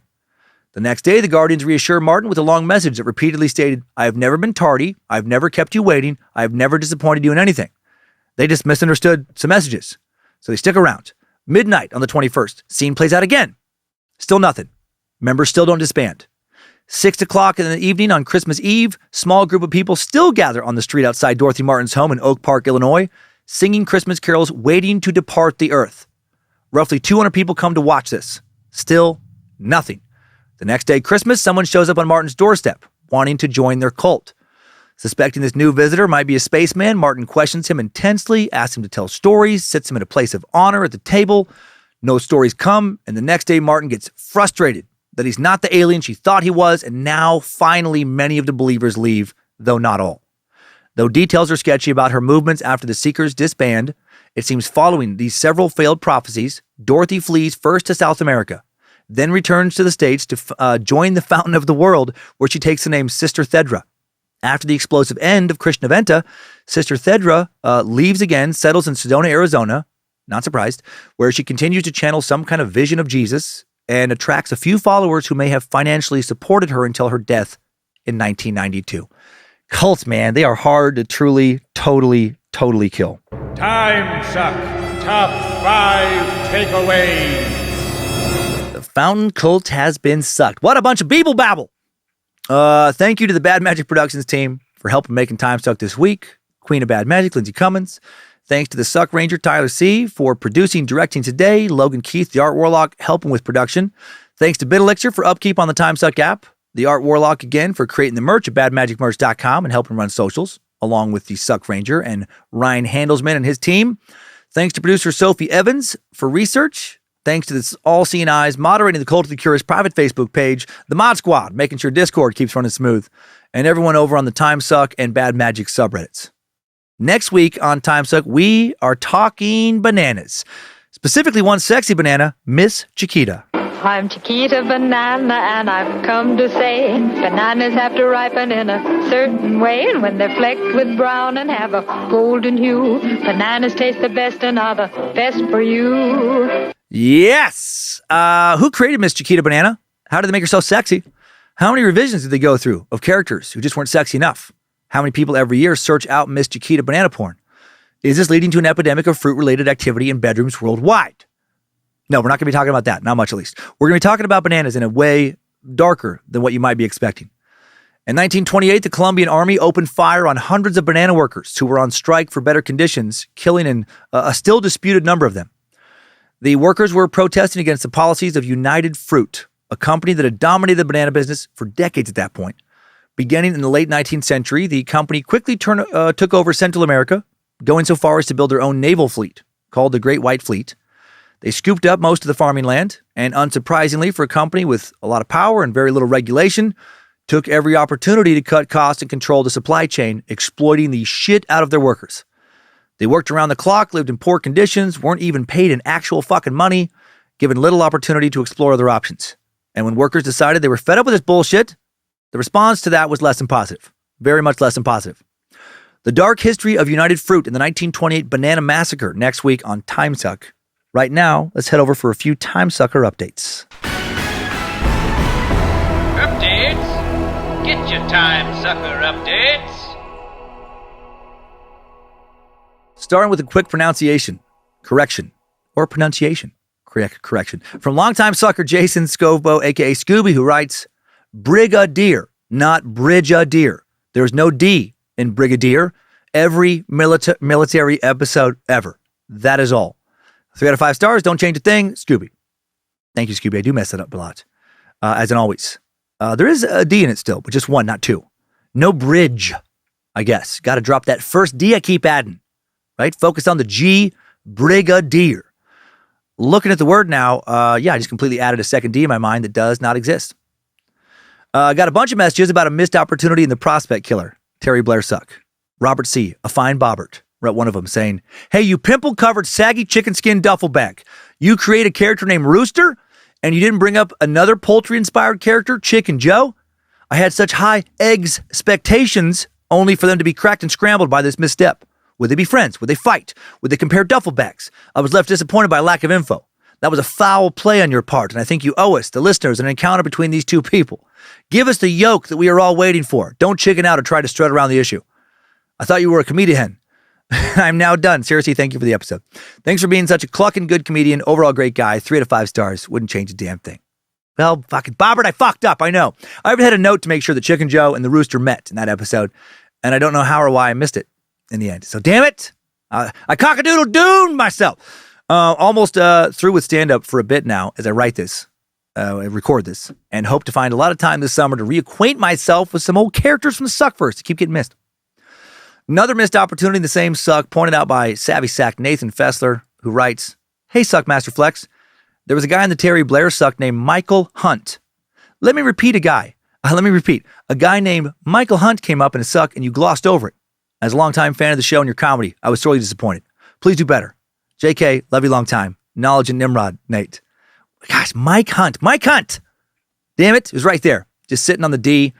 On the D? What the fuck? Waiting for me to swing. Between this and Chicken Joe, I don't think I'm going to do any more episodes. I'm just going to throw myself off a bridge. Last one, some food for thought. Super thoughtful sucker Ryan Williams writes, Dear Lord Suckington, I'm a huge fan of the Suck and scared to death. Some of the best parts of my weekly work commutes are listening to Timesuck and catching an STD. Listen to the Kirtland Cult episode, part 1, and your preemptive clarification on the unreleased episode where you mentioned the Boy Scouts. First off, I appreciate the commitment to clarifying something that could have been overly ambiguous. I don't always agree with you 100% on everything, but you're always genuine, and I feel you always come from a place of thoughtfulness. I do try. As for this specific topic, I wanted to offer a slightly different perspective. I became an Eagle Scout at 16 and stayed involved throughout high school and my early college years. I completely understand where you were coming from. It is 100% okay to have some groups be exclusionary for a legitimate purpose. However, I think that the things that the Boy Scouts have traditionally taught and instilled in young men are equally beneficial for young girls in our society. From experiences I've heard from many people with Girl Scouts, that organization is severely lacking in this area for a lot of people. Obviously, that's a blanket statement. Pockets within the organization do a great job, but as a whole, seems to be a lot left to be desired. With the rebrand from Boy Scouts to just Scouts BSA, when that happened, it caused a lot of debate among my family who have always been heavily involved. I found a lot of the backlash to be rooted sometimes in basic thinking sexism, not applicable here, of course, but more so just general ignorance of what this meant for the organization. My older brother, who is also an Eagle Scout and still involved with his son in a district leadership position in my hometown area, he clarified some things. The inclusion of girls is on a troop-by-troop basis, and there are still many all-girl troops along with all-boy troops. You have the option if you provide a space. You have the option to provide a space just for boys if you desire. What this is more about is filling a social gap for young girls that people are having trouble finding elsewhere. I personally cannot think of any skill learned in Boy Scouts that would not also benefit young girls. It's great that they have a place now to do that. To be clear, venturing has been part of BSA and has included girls and boys for quite some time, but is only really available to older teens. There is just an effort to offer the benefits of BSA scouting to a group where there is a need is seen. Again, I love everything you do. Appreciate your thoughts here. Just wanted to give an alternative perspective. Sorry for the long email. Hope I didn't ramble too much. Love the podcast. Looking forward to the conclusion of the saga of Jeffy Boy and Skidmark. Please keep up the suck. 3 out of 5 stars. Ryan. Ryan, thank you for a lot of clarification. There was a lot there I didn't know. I'm amazed at how much I consistently get wrong, actually, when I have a hunch, make an assumption, toss out an offhand tangential comment in an episode where I've thoroughly researched the main topic, but not the subject of my offhand comment. So many times, I just think I know what I'm talking about and am proven wrong. I didn't know this situation was troop by troop, and that was a big miss. I love these updates because for any comment I make, overwhelming odds are that some of you know a lot more about the topic than I do. It'll be an area of expertise for some of you, and when it is yours, please write into bojangles@timesuckpodcast.com. Yeah, I appreciate it, Ryan. I'm glad some troops can still, create all-boy memories, while others, based on what's available in the area, can mix it up for the benefit of all. Sounds like maybe, I don't know that much about them, other than their cookies. The Girl Scouts could update some of their teachings to provide a more comparable experience in learning life skills. So those kids are getting a similar experience. But again, I know very little about Girl Scout curriculum. I hope it's giving young girls an experience on par with what you seem to have gotten. And then last thing, 2020, over 92,000 sexual abuse claims filed against the Boy Scouts, many of them many years old. Could we maybe start sending people to prison for life or death row when they sexually abuse children from a position of power within an organization that places kids with adults to teach them trust and important other, life skills? It would really help make those organizations safer for kids and better for the good mentors that work with them. Thank you, legislators. I'm sure you'll get it. I'm sure you'll get right on that. And I don't know what's going on with my mouth today. My brain has all these thoughts and my mouth will not cooperate. But I think you got the gist. And hail Nimrod, everybody. Next time, suckers, I needed that. We all did. Thanks for listening to another Timesuck podcast, another Bad Magic production, along with the Scared to Death and the Secret Suck on Patreon. This week, maybe don't open your Bible. Maybe don't follow anybody who talks about Bibles or apocalypses or tries to fuck your wife. And instead, just stay home, stay out of trouble, and keep on sucking.